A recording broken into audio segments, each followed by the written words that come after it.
Hello ಮಕ್ಕಳೇ, ಪರೀಕ್ಷೆ ಚಾನೆಲ್ನ ಬಯಾಲಜಿ ಕ್ಲಾಸಸ್ ಅಂದರೆ ಜೀವಶಾಸ್ತ್ರದ ಕ್ಲಾಸಸ್ಗೆ ನಿಮ್ಮೆಲ್ಲರಿಗೂ ಸ್ವಾಗತ. ಇವತ್ತಿನ ವಿಡಿಯೋಲಿ ನಾವು ನಿಮ್ಮ ಲಾಸ್ಟ್ ಬಯಾಲಜಿ ಚಾಪ್ಟರ್ ಯಾವುದದು ಆರ್ ಎನ್ವೈರನ್ಮೆಂಟ್ ಚಾಪ್ಟರ್ನ ಒನ್ ಶಾರ್ಟ್ ವಿಡಿಯೋ ನೋಡೋಕೆ ಹೋಗ್ತಿದ್ದೀವಿ. ಅಂದರೆ ನಮ್ಮ ಪರಿಸರ ಅನ್ನೋ ಅಧ್ಯಾಯದ ಒನ್ ಶಾರ್ಟ್ ವಿಡಿಯೋನ ನೋಡೋಕೆ ಹೋಗ್ತಿದ್ದೀವಿ. ಒನ್ ಶಾರ್ಟ್ ಅಂದರೆ ಅರ್ಥ ಏನು? ಈ ಚಾಪ್ಟರಲ್ಲಿ ಬರುವಂತಹ ಪ್ರತಿಯೊಂದು ಕಾನ್ಸೆಪ್ಟ್ ಅಂದರೆ ವಿಷಯಗಳನ್ನ ನಾವು ಒಂದೇ ವಿಡಿಯೋಲಿ ನೋಡಿ ಕಲ್ತ್ಕೋತೀವಿ. ಆಯಿತಾ ಮಕ್ಕಳೇ?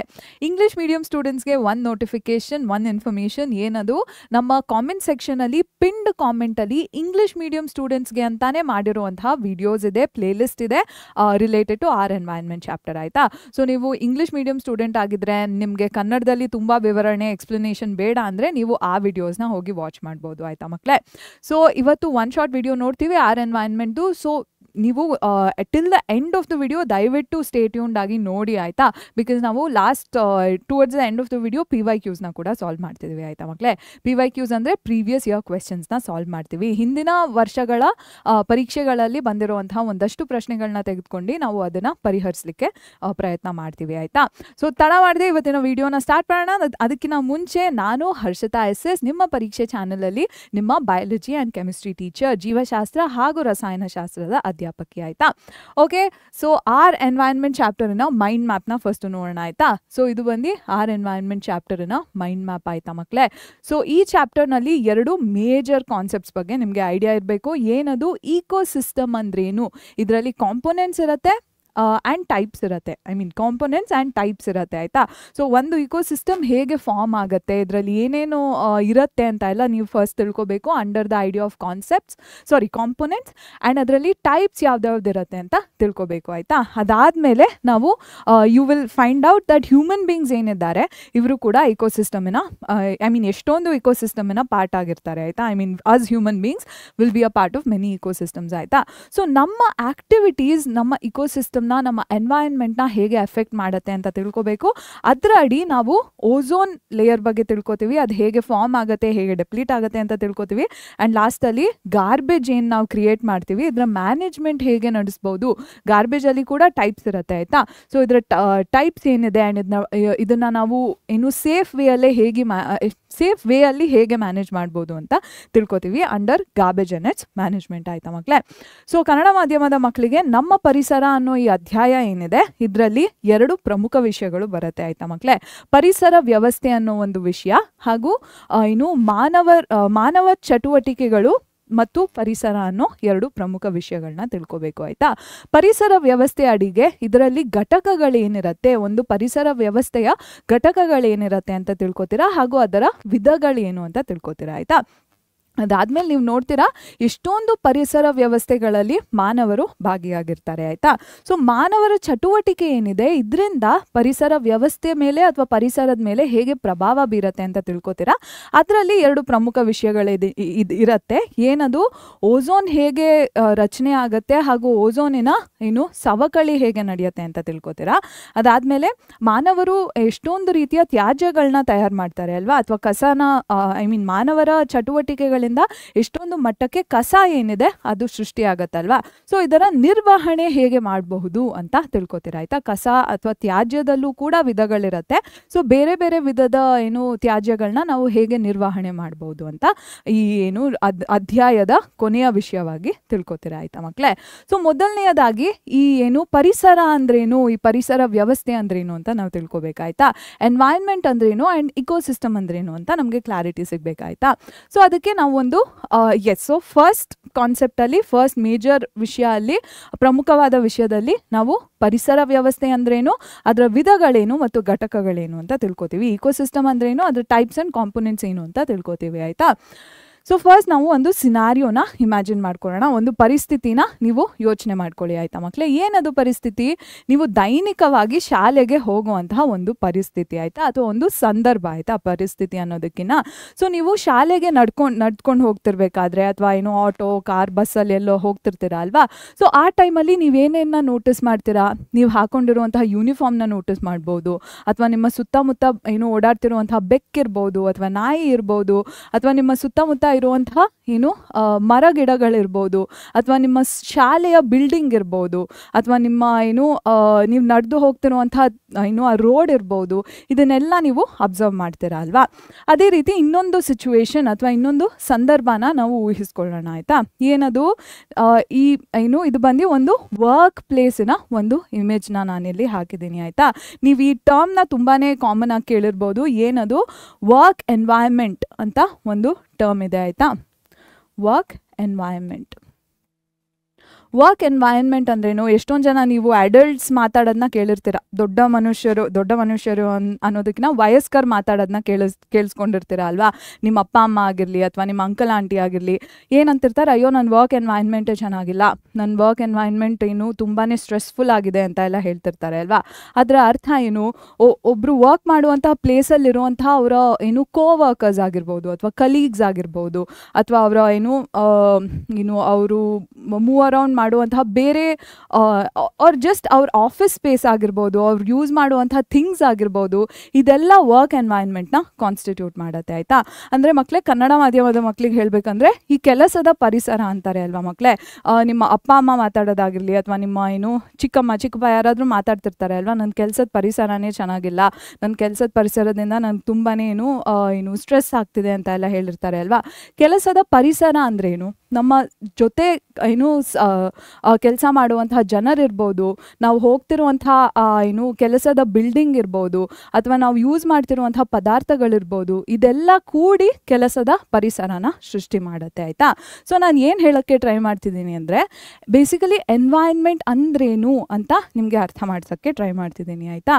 ಸೊ ಎನ್ವೈರ್ನ್ಮೆಂಟ್ ಅಂದ್ರೇನು, ನಮ್ಮ ಇಮಿಡಿಯೇಟ್ ಸರೌಂಡಿಂಗ್ಸ್ನ ನಾವು ಎನ್ವೈರ್ನ್ಮೆಂಟ್ ಅಂತ ಕರಿತೀವಿ ಆಯಿತಾ ಮಕ್ಕಳೇ. ಅಂದರೆ ಪರಿಸರ ಅಂದ್ರೇನು ಮಕ್ಕಳೇ, ನಮ್ಮ ತಕ್ಷಣದ ಸುತ್ತಮುತ್ತಲಿನ ಪ್ರದೇಶಗಳನ್ನ ನಾವು ಪರಿಸರ ಅಂತ ಪರಿಗಣಿಸ್ತೀವಿ ಆಯಿತಾ. ಈಗ ನಾನು ಇಲ್ಲಿ ಏನು ಈ ಸ್ಟುಡಿಯೋದಲ್ಲಿ ನಿಂತು ನಿಮ್ಮ ಒಟ್ಟಿಗೆ ಮಾತಾಡ್ತಿದ್ದೀನಿ ಅಲ್ವಾ. ಸೊ ಈ ಬೋರ್ಡ್ ಇರ್ಬೋದು, ಇಲ್ಲಿರುವಂತಹ ಲೈಟ್ಸ್ ಇರ್ಬೋದು, ಇದೆಲ್ಲ ನನ್ನ ಎನ್ವೈರ್ನ್ಮೆಂಟ್ ಆಗಿದೆ ಆಯಿತಾ. ಸೊ ನಾನು ಇಲ್ಲಿ ನಿಂತ್ಕೊಂಡು ನಿಮ್ಮ ಒಟ್ಟಿಗೆ ಮಾತಾಡ್ತಿದ್ದೀನಿ ಅಲ್ವಾ ಮಕ್ಕಳೇ. ಇಲ್ಲಿರುವಂತಹ ಬೋರ್ಡ್ ಅಥವಾ ಇಲ್ಲಿರುವಂತಹ ಏನು ದೀಪಗಳೇನಿದೆ, ಇದೆಲ್ಲ ನನ್ನ ಪರಿಸರನ ಇದನ್ನೆಲ್ಲ ನಾನು ನನ್ನ ಪರಿಸರವಾಗಿ ಪರಿಗಣಿಸ್ಬೋದು ಆಯಿತಾ.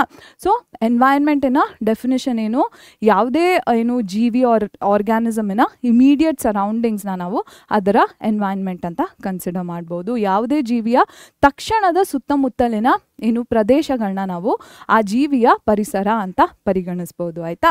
ಸೊ ಈಗ ಎನ್ವೈರ್ನ್ಮೆಂಟ್ ಅಂದ್ರೆ ಏನು ಅಂತ ತಿಳ್ಕೊಂಡ್ವಿ. ನೆಕ್ಸ್ಟು ನಾವು ಇನ್ನೊಂದು ಇಂಪಾರ್ಟೆಂಟ್ ಟರ್ಮ್ನ ಅರ್ಥ ಮಾಡ್ಕೋಬೇಕು. ಯಾವುದದು, ಇಕೋಸಿಸ್ಟಮ್ ಅಂದ್ರೇನು ಅಂತ ತಿಳ್ಕೊಬೇಕು ಆಯಿತಾ. ಪರಿಸರ ಅಂದರೆ ತಿಳ್ಕೊಂಡ್ವಿ, ಈಗ ಪರಿಸರ ವ್ಯವಸ್ಥೆ ಅಂದ್ರೇನು ಅಂತ ತಿಳ್ಕೊಬೇಕು ಆಯಿತಾ ಮಕ್ಕಳೇ. ಸೊ ಇಲ್ಲಿ ನಾವು ಈ ಫಸ್ಟ್ ಸಿಚುವೇಶನ್ ಏನಿತ್ತು, ಈ ಮೊದಲನೇ ಸಂದರ್ಭ ಏನಿತ್ತು, ಇದನ್ನು ಮತ್ತೆ ಹೋಗಿ ನೋಡೋಣ ಆಯಿತಾ. ಸೊ ಈ ಮಕ್ಕಳು ಏನು ಶಾಲೆಗೆ ಹೋಗುವಂಥ ಹಾದಿಯಲ್ಲಿ ಎಷ್ಟೊಂದು ರೀತಿಯ ವಸ್ತುಗಳು, ಜೀವಿಗಳೆಲ್ಲ ಸಿಕ್ಕಿದ್ವು ಅಂತ ನಾನು ಹೇಳಿದೆ ಅಲ್ವಾ. ಈ ಜೀವಿಗಳನ್ನ ಹಾಗೂ ವಸ್ತುಗಳನ್ನ ನಾವು ಎರಡು ಏನು ಸೆಪ್ರೇಟ್ ಏನು ಯಾವ್ಯಾವ ಆರ್ಗ್ಯಾನಿಸಮ್ಸ್ ಯಾವ್ಯಾವ ಥಿಂಗ್ಸ್ನ ನೋಡಿದ್ರು ಅಂತ ನಾವಿಲ್ಲಿ ಲಿಸ್ಟ್ ಔಟ್ ಮಾಡೋಣ ಆಯಿತಾ. ಸೊ ಈ ಜೀವಿಗಳು ಹಾಗೂ ಆ ವಸ್ತುಗಳ ಪಟ್ಟಿನ ನಾವಿಲ್ಲಿ ಮಾಡೋಣ ಆಯಿತಾ ಮಕ್ಕಳೇ. ಸೊ ಏನೇನು ನೋಡಿರ್ತಾರೆ ಈ ಮಕ್ಕಳು, ಅವ್ರ ಸುತ್ತಮುತ್ತ ಇರುವಂಥ ಗಿಡ ಮರಗಳನ್ನ ನೋಡಿರ್ತಾರೆ. ಮೇ ಬಿ ಯಾವುದೋ ರೀತಿಯ ಡಾಗ್ಸ್ ಅಂದರೆ ಶ್ವಾನಗಳನ್ನ ನೋಡಿರ್ಬೋದು, ಹಕ್ಕಿಗಳನ್ನ ನೋಡಿರ್ಬೋದು, ಯಾವುದೋ ಒಂದು ಬೆಕ್ಕನ್ನು ನೋಡಿರ್ಬೋದು. ಹಾಗೂ ಅವರು ಡೆಫಿನೆಟ್ಲಿ ಅವ್ರು ಹಾಕ್ಕೊಂಡಿರುವಂತಹ ಯೂನಿಫಾರ್ಮ್ನ ನೋಡಿರ್ತಾರೆ, ಅವರ ಸ್ಕೂಲಿನ ಬಿಲ್ಡಿಂಗ್ನ ನೋಡಿರ್ತಾರೆ. ಏನು ಮಾರ್ನಿಂಗ್ ಬೆಳಗ್ಗಿನ ಹೊತ್ತು ನಾವು ಸ್ಕೂಲಿಗೆ ಹೋಗ್ತಿದ್ದೀವಿ ಅಂದರೆ ಡೆಫಿನೆಟ್ಲಿ ಅವರು ಸೂರ್ಯನ ಸಹ ನೋಡಿರ್ತಾರೆ, ಹಾಗೂ ಗಾಳಿ ಬೀಸೋದನ್ನು ಸಹ ನೋಡಿರ್ತಾರೆ ಆಯಿತಾ. ನಾನು ಏನಕ್ಕೆ ಏನು ಇಷ್ಟು ವಸ್ತುಗಳು, ಜೀವಿಗಳನ್ನ ಎರಡು ಬೇರೆ ಬೇರೆ ಏನು ಬೇರೆ ಪ್ರತ್ಯೇಕವಾದ ಪಟ್ಟಿಯಾಗಿ ಏನಕ್ಕೆ ಹಾಕಿದ್ದೀನಿ, ಇಲ್ಲಿ ಏನಕ್ಕೆ ಸೆಪ್ರೇಟ್ ಲಿಸ್ಟ್ಸ್ ಆಗಿ ಹಾಕಿದ್ದೀನಿ ಅಂದರೆ, ಬೇಸಿಕಲಿ ಇಲ್ಲಿ ಟಾಪಲ್ಲಿರುವಂತಹ ಏನು ಆರ್ಗ್ಯಾನಿಸಮ್ಸ್ ಎಲ್ಲ ಆರ್ ಲಿವಿಂಗ್ ಆರ್ಗ್ಯಾನಿಸಮ್ಸ್. ಆ ಟಾಪಲ್ಲಿರುವಂಥ ಥಿಂಗ್ಸ್ ಅನ್ನೋದಕ್ಕಿಂತ ಟಾಪಲ್ಲಿರುವಂಥ ಈ ಎಲ್ಲ ಎಲಿಮೆಂಟ್ಸ್ ಏನಿದ್ದಾವೆ ಇದೆಲ್ಲ ಲಿವಿಂಗ್ ಆರ್ಗ್ಯಾನಿಸಮ್ಸ್ನ ಏನು ಡೆಪಿಕ್ಟ್ ಮಾಡ್ತವೆ ಆಯಿತಾ. ಅಂದರೆ ಮೇಲೆ ಇರುವಂಥ ಈ ಎಲ್ಲ ಏನು ಜೀವಿಗಳೇನಿದ್ದಾವೆ ಮಕ್ಕಳೇ, ಇದು ಜೈವಿಕ ಜೀವಿಗಳಾಗಿರ್ತವೆ ಆಯಿತಾ. ಹಾಗೆ ಕೆಳಗೆ ನಾನು ಏನೇನು ಹಾಕಿದ್ದೀನಿ ಇವೆಲ್ಲ ಅಜೈವಿಕ ಏನು ವಸ್ತುಗಳಾಗಿರ್ತವೆ ಆಯಿತಾ. ಇವಕ್ಕೆಲ್ಲ ಜೀವ ಇರಲ್ಲ, ಸೂರ್ಯನಿಗೆ ಜೀವ ಇರಲ್ಲ ಪ್ರತ್ಯೇಕವಾಗಿ, ಹಾಗೂ ಏನು ಗಾಳಿಗೆ ಯಾವುದೇ ರೀತಿಯ ಜೀವ ಇರಲ್ಲ, ಶಾಲೆ ಬಿಲ್ಡಿಂಗಿಗೆ ಯಾವುದೇ ರೀತಿಯ ಜೀವ ಇರಲ್ಲ ಆಯಿತಾ. ಸೊ ಮೇಲೆ ಇರುವಂತಹ ಆರ್ಗ್ಯಾನಿಸಮ್ಸ್ನ ನಾನು ಲಿವಿಂಗ್ ಆರ್ಗ್ಯಾನಿಸಮ್ಸ್ ಅಂತ ಕರೆದೆ ಅಲ್ವಾ ಮಕ್ಕಳೇ. ಸೊ ಇದಕ್ಕೆ ಇನ್ನೊಂದು ಟರ್ಮ್ ಇದೆ ಇಂಗ್ಲೀಷ್ನಲ್ಲಿ, ಏನದು, they can also be called biotic elements ಆಯಿತಾ. So these can also be considered as biotic elements ಆಯಿತಾ. ಆ್ಯಂಡ್ ಈ ನಾನ್ ಲಿವಿಂಗ್ ಥಿಂಗ್ಸ್ ಏನಿದ್ದಾವೆ ಇದನ್ನು ನಾವು ಬಯೋಟಿಕ್ ಎಲಿಮೆಂಟ್ಸ್ ಅಂತ ಕರಿಬಹುದು. ಬಯೋಟಿಕ್ ಎಲಿಮೆಂಟ್ಸ್ ಅಂತ ಕರಿಬಹುದು ಆಯಿತಾ. ಕೆಳಗೆ ಜೀವ ಇಲ್ಲದೆ ಇರುವಂಥ ವಸ್ತುಗಳೇನಿದೆ ಇದನ್ನು ನಾವು ಆಂಗ್ಲ ಭಾಷೆಯಲ್ಲಿ ಬಯೋಟಿಕ್ ವಸ್ತು ಅಂದರೆ ಕನ್ನಡ ಮಾಧ್ಯಮದ ಮಕ್ಕಳಿಗೆ ಅಷ್ಟೊಂದು ಅದು ಏನು ಪ್ರಮುಖವಾಗಿರಲ್ಲ, ನೀವು ಅಜೈವಿಕ ವಸ್ತುಗಳು ಅಂತ ನೆನ್ಪಿಟ್ಕೊಂಡ್ರೆ ಸಾಕು ಆಯಿತಾ ಮಕ್ಕಳೇ. ಸೊ ಏನಕ್ಕೆ ನಾನು ಇಕೋಸಿಸ್ಟಮ್ನ ಡಿಫೈನ್ ಮಾಡಬೇಕಿತ್ತು, ಈಗ ನೋಡಿದ್ರೆ ಬಯೋಟಿಕ್ ಅಂತಿದ್ದೀನಿ ಅಂತ ನೀವು ಅನ್ಕೋಬಹುದು. ಸೊ ಬೇಸಿಕಲಿ ಈ ಎಲ್ಲ ಲಿವಿಂಗ್ ಆರ್ಗ್ಯಾನಿಸಮ್ಸ್ ಏನಿದ್ದಾವೆ ಅವೆಲ್ಲ ಈ ನಾನ್ ಲಿವಿಂಗ್ ಥಿಂಗ್ಸ್ ಒಟ್ಟಿಗೆ ಇಂಟರಾಕ್ಷನ್ಸ್ನ ನಡೆಸ್ತವೆ ಆಯಿತಾ. ಆ್ಯಂಡ್ ವಿತಿನ್ ದೆಮ್ಸೆಲ್ವ್ಸ್ ಆಲ್ಸೋ ಈ ಲಿವಿಂಗ್ ಆರ್ಗ್ಯಾನಿಸಮ್ಸ್ ಇಂಟರಾಕ್ಷನ್ನ ನಡೆಸ್ತವೆ ಆಯಿತಾ ಮಕ್ಕಳೇ. ಹೇಗೆ ಮೇ ಬಿ ಈ ಡಾಗ್ ಏನಿದೆ, ಈ ಡಾಗ್ ಫುಡ್ನ ಏನು ತಿನ್ನತ್ತೆ, ರೈಸ್ನ ತಿನ್ಬೋದು ಅಲ್ವಾ. ಸೊ ರೈಸ್ ಅಂದ್ರೇನು, ಅದು ಬರ್ತಿರೋದು ಪ್ಲಾಂಟಿಂದ.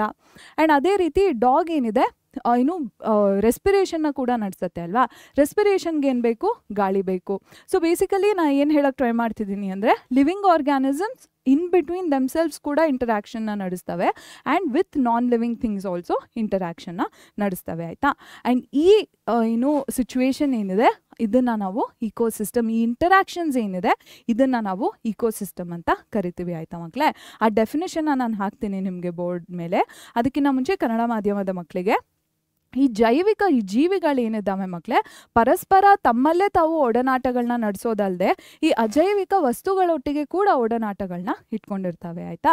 ಅಂದರೆ ಈ ಶ್ವಾನ ಏನಿದೆ ಅದು ಆಹಾರನ ಸೇವಿಸಬೇಕು ಅಲ್ವಾ. ಯಾವ ರೀತಿಯ ಆಹಾರ ಸೇವಿಸುತ್ತೆ, ಒಂದು ಅನ್ನ ಹಾಗೂ ಹಾಲನ್ನ ಸೇವಿಸುತ್ತೆ ಅಂತ ಪರಿಗಣಿಸಿ ಆಯಿತಾ. ಅನ್ನ ಎಲ್ಲಿಂದ ಬರ್ತಿದೆ, ಸಸ್ಯಗಳಿಂದ. ಅಂದರೆ ಅಕ್ಕಿ ಏನಿದೆ ಸಸ್ಯಗಳಿಂದ ಬರುವಂಥ ಒಂದು ವಸ್ತು ಅಲ್ವಾ. ಅದೇ ರೀತಿ ಈ ಶ್ವಾನ ಏನಿದೆ ಉಸಿರಾಡಬೇಕಲ್ವಾ, ಉಸಿರಾಟನ ನಡೆಸ್ಬೇಕಲ್ವಾ, ಅದಕ್ಕೇನು ಬೇಕು, ಗಾಳಿ ಬೇಕು ಆಯಿತಾ. ಅದೇ ರೀತಿ ಸಸ್ಯಗಳು ಆಹಾರನ ತಯಾರು ಮಾಡಬೇಕು ಅಂದರೆ ದ್ಯುತಿ ಸಂಶ್ಲೇಷಣೆನ ನಡೆಸಬೇಕು. ದ್ಯುತಿ ಸಂಶ್ಲೇಷಣೆಗೆ ಏನು ಬೇಕು, ಸೂರ್ಯನಿಂದ ಬರ್ತಿರುವಂಥ ಶಕ್ತಿ ಬೇಕು ಆಯಿತಾ. ಸೊ ಈ ಜೀವಿಗಳೇನಿದ್ದಾವೆ ಪರಸ್ಪರನೂ ಸಹ ಒಡನಾಟನ ಇಟ್ಕೊಂಡಿರತ್ವೆ ಹಾಗೂ ಅಜೈವಿಕ ವಸ್ತುಗಳ ಒಟ್ಟಿಗೆ ಕೂಡ ಒಡನಾಟನ ಇಟ್ಕೊಂಡಿರತ್ತೆ ಆಯಿತಾ. ಇದನ್ನೇ ನಾವು ಪರಿಸರ ವ್ಯವಸ್ಥೆ ಅಂತ ಕರಿತೀವಿ ಆಯಿತಾ ಮಕ್ಕಳೇ. ಇದರ ವಿವರಣೆ ಏನು ಅಂತ ನೋಡೋಣ. Yes, all the interacting organisms in an area together with the non-living constituents of the environment form an ecosystem ಆಯ್ತಾ. ಸೊ ಮೇನ್ ಕೀವರ್ಡ್ ಏನು, interacting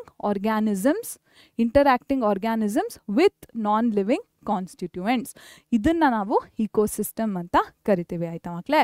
ಕನ್ನಡದಲ್ಲಿ ಹೇಳಬೇಕಂದ್ರೆ ಪರಸ್ಪರ ಕಾರ್ಯನಿರ್ವಹಿಸುತ್ತಿರುವ ಒಂದು ಪರಿಸರದ ಎಲ್ಲ ಜೀವಿಗಳು ಮತ್ತು ನಿರ್ಜೀವ ಘಟಕಗಳ ಜೊತೆಗೂಡಿ ಪರಿಸರ ವ್ಯವಸ್ಥೆಯನ್ನು ರೂಪಿಸುತ್ತವೆ ಅಂತ ಬರಿಬೇಕು ಆಯ್ತಾ.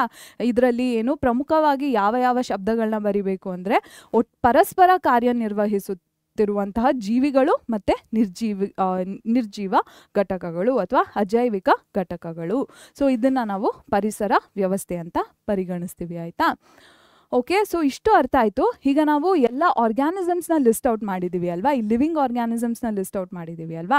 ಈ ಲಿವಿಂಗ್ ಆರ್ಗ್ಯಾನಿಸಮ್ಸ್ನ ಕೂಡ ನಾವು ಕ್ಯಾಟಗರೈಸ್ ಮಾಡ್ಬೋದು. ಒಂದು ಇಕೋಸಿಸ್ಟಮಲ್ಲಿ ಈ ಲಿವಿಂಗ್ ಆರ್ಗ್ಯಾನಿಸಮ್ಸ್ ಬೇರೆ ಬೇರೆ ಕ್ಯಾಟಗರೀಸಲ್ಲಿ ಬರುತ್ತವೆ ಆಯಿತಾ. ಏನು ಕ್ಯಾಟಗರೀಸ್ ಅಂತ ನೋಡೋಣ ಆಯಿತಾ ಮಕ್ಕಳೇ. ಸೊ ಈ ಪರಿಸರ ವ್ಯವಸ್ಥೆಯಲ್ಲಿ ಕಾಣಿಸ್ಕೋತಿರುವಂತಹ ಈ ಜೀವಿಗಳೇನಿದ್ದಾವೆ ಇದನ್ನು ಕೂಡ ನಾವು ಬೇರೆ ಬೇರೆ ಘಟಕಗಳಾಗಿ ವಿಭಜಿಸಬಹುದು ಆಯಿತಾ ಮಕ್ಕಳೇ. ಯಾವ್ಯಾವ ರೀತಿಯ ಘಟಕಗಳಲ್ಲಿ ಈ ಜೀವಿಗಳು ಹೋಗಿ ಸೇರ್ತವೆ ಅಂತ ನೋಡೋಣ ಆಯ್ತಾ. ಎಸ್, ಸೊ ಇಲ್ಲಿ ನಾವು ನೋಡ್ತಿದ್ದೀವಿ 3 ಕ್ಯಾಟಗರೀಸ್ ಆಫ್ ಆರ್ಗ್ಯಾನಿಸಮ್ಸ್ ನಮಗೆ ಕಾಣಿಸ್ತಿದ್ದಾವೆ ಆಯಿತಾ. ಸೊ ಫಸ್ಟ್ ನಾವು ಈ ಪ್ಲಾಂಟ್ಸ್ ಏನಿದ್ದಾವೆ ಇದರೊಟ್ಟಿಗೆ ಸ್ಟಾರ್ಟ್ ಮಾಡ್ಕೊಳ್ಳೋಣ ಆಯಿತಾ. ನಮಗೆ ಇಲ್ಲಿ 3 ವಿಧಗಳಲ್ಲಿ ಅಥವಾ 3 ಘಟಕಗಳಲ್ಲಿ ಜೀವಿಗಳು ಕಾಣಿಸ್ತಿದ್ದಾವೆ ಆಯಿತಾ ಮಕ್ಕಳೇ. ಸೊ ಏನಿದು ಘಟಕಗಳು ಅಂತ ತಿಳ್ಕೊಳ್ಳಿಕ್ಕೆ ನಾವು ಇಲ್ಲಿ ಕಾಣಿಸ್ತಿರುವಂತಹ ಸಸ್ಯಗಳೊಟ್ಟಿಗೆ ಶುರು ಮಾಡೋಣ ಆಯಿತಾ. ಸೊ ಈ ಪ್ಲಾಂಟ್ಸ್ ಏನಿದ್ದಾವೆ ನಿಮ್ಗೆ ಗೊತ್ತಿರೋ ಹಾಗೆ plants are autotrophic in nature. Plants are autotrophic in nature. Autotrophic in nature ಅಂದ್ರೇನು, they prepare their own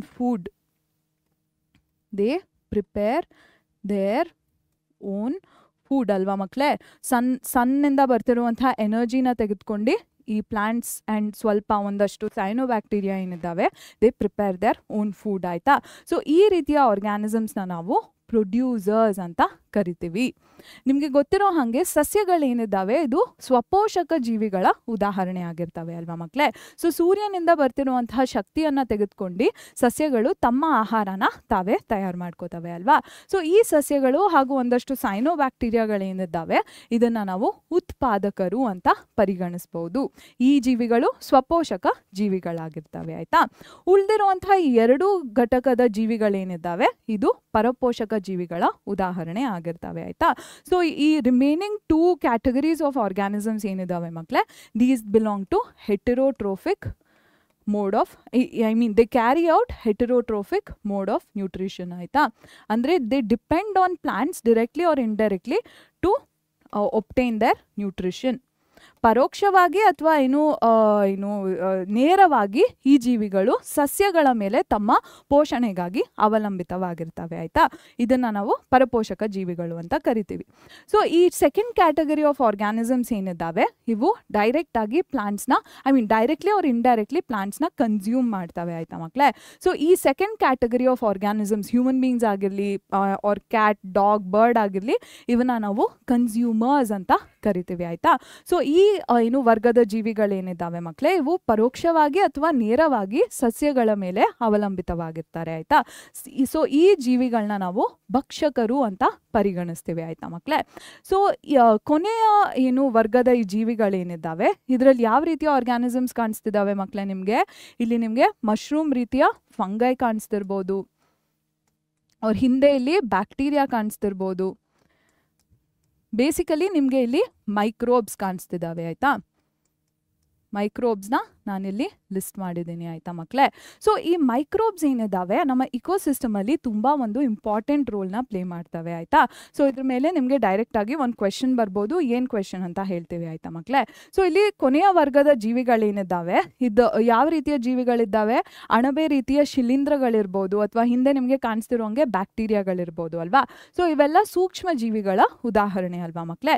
so ಈ ಸೂಕ್ಷ್ಮ ಜೀವಿಗಳು ನಮ್ಮ ಪರಿಸರ ವ್ಯವಸ್ಥೆಯಲ್ಲಿ ಒಂದು ಪ್ರಮುಖವಾದ ಕಾರ್ಯನ ನಿರ್ವಹಿಸ್ತವೆ ಆಯ್ತಾ. ಏನಿದು what is their important function ಅಂದರೆ ಈ ಆರ್ಗ್ಯಾನಿಸಮ್ಸ್ ಬೇಸಿಕಲಿ ಉಳಿದಿರುವಂತಹ ಕ್ಯಾಟಗರೀಸಲ್ಲಿರುವಂತಹ ಆರ್ಗ್ಯಾನಿಸಮ್ಸ್ ಡೆತ್ ಆದಾಗ ಅಲ್ಲಿರುವಂಥ organic matter dead and decaying ಮ್ಯಾಟರಲ್ಲಿರುವಂತಹ ಆರ್ಗ್ಯಾನಿಕ್ ಮ್ಯಾಟರ್ ಆರ್ ಆರ್ಗ್ಯಾನಿಕ್ ಸಬ್ಸ್ಟೆನ್ಸಸ್ನ ಈ ಮೈಕ್ರೋಬ್ಸ್ ಏನಿದ್ದಾವೆ ಕಾಂಪ್ಲೆಕ್ಸ್ ಆರ್ಗ್ಯಾನಿಕ್ ಸಬ್ಸ್ಟೆನ್ಸಸ್ನ ಸಿಂಪಲ್ ಇನಾರ್ಗ್ಯಾನಿಕ್ ಮ್ಯಾಟರ್ ಆಗಿ ಕನ್ವರ್ಟ್ ಮಾಡತ್ವೆ. ಸಿಂಪಲ್ ಇನಾರ್ಗ್ಯಾನಿಕ್ ಮ್ಯಾಟರ್ ಆಗಿ ಕನ್ವರ್ಟ್ ಮಾಡತ್ತೆ. What is the advantage of this?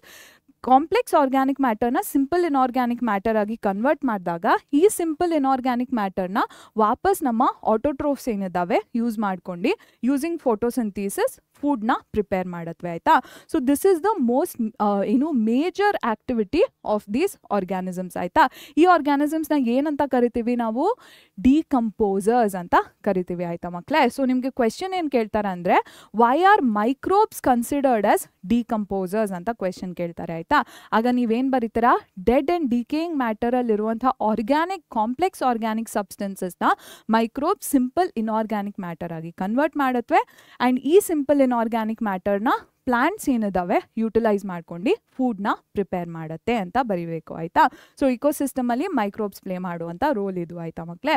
So ಈ ಸೂಕ್ಷ್ಮ ಜೀವಿಗಳೇನಿದ್ದಾವೆ ಮಕ್ಕಳೇ ಇವು ಸಂಕೀರ್ಣ ಸಾವಯವ ವಸ್ತುಗಳನ್ನ ಎಲ್ಲಿಂದ ತೆಗೆದುಕೊಳ್ತವೆ? ಸಂಕೀರ್ಣ ಸಾವಯವ ವಸ್ತುಗಳನ್ನ ಯಾವುದೇ ರೀತಿಯ ಜೀವಿ ಮರಣವನ್ನು ಹೊಂದಾಗ ಆ ಜೀವಿಯ ಅವಶೇಷಗಳೇನಿದ್ದಾವೆ ಅದರಲ್ಲಿ ಸಂಕೀರ್ಣ ಸಾವಯವ ವಸ್ತುಗಳಿರತ್ವೆ ಆಯ್ತಾ ಅಥವಾ ಸಂಯುಕ್ತಗಳಿರತ್ವೆ ಆಯ್ತಾ.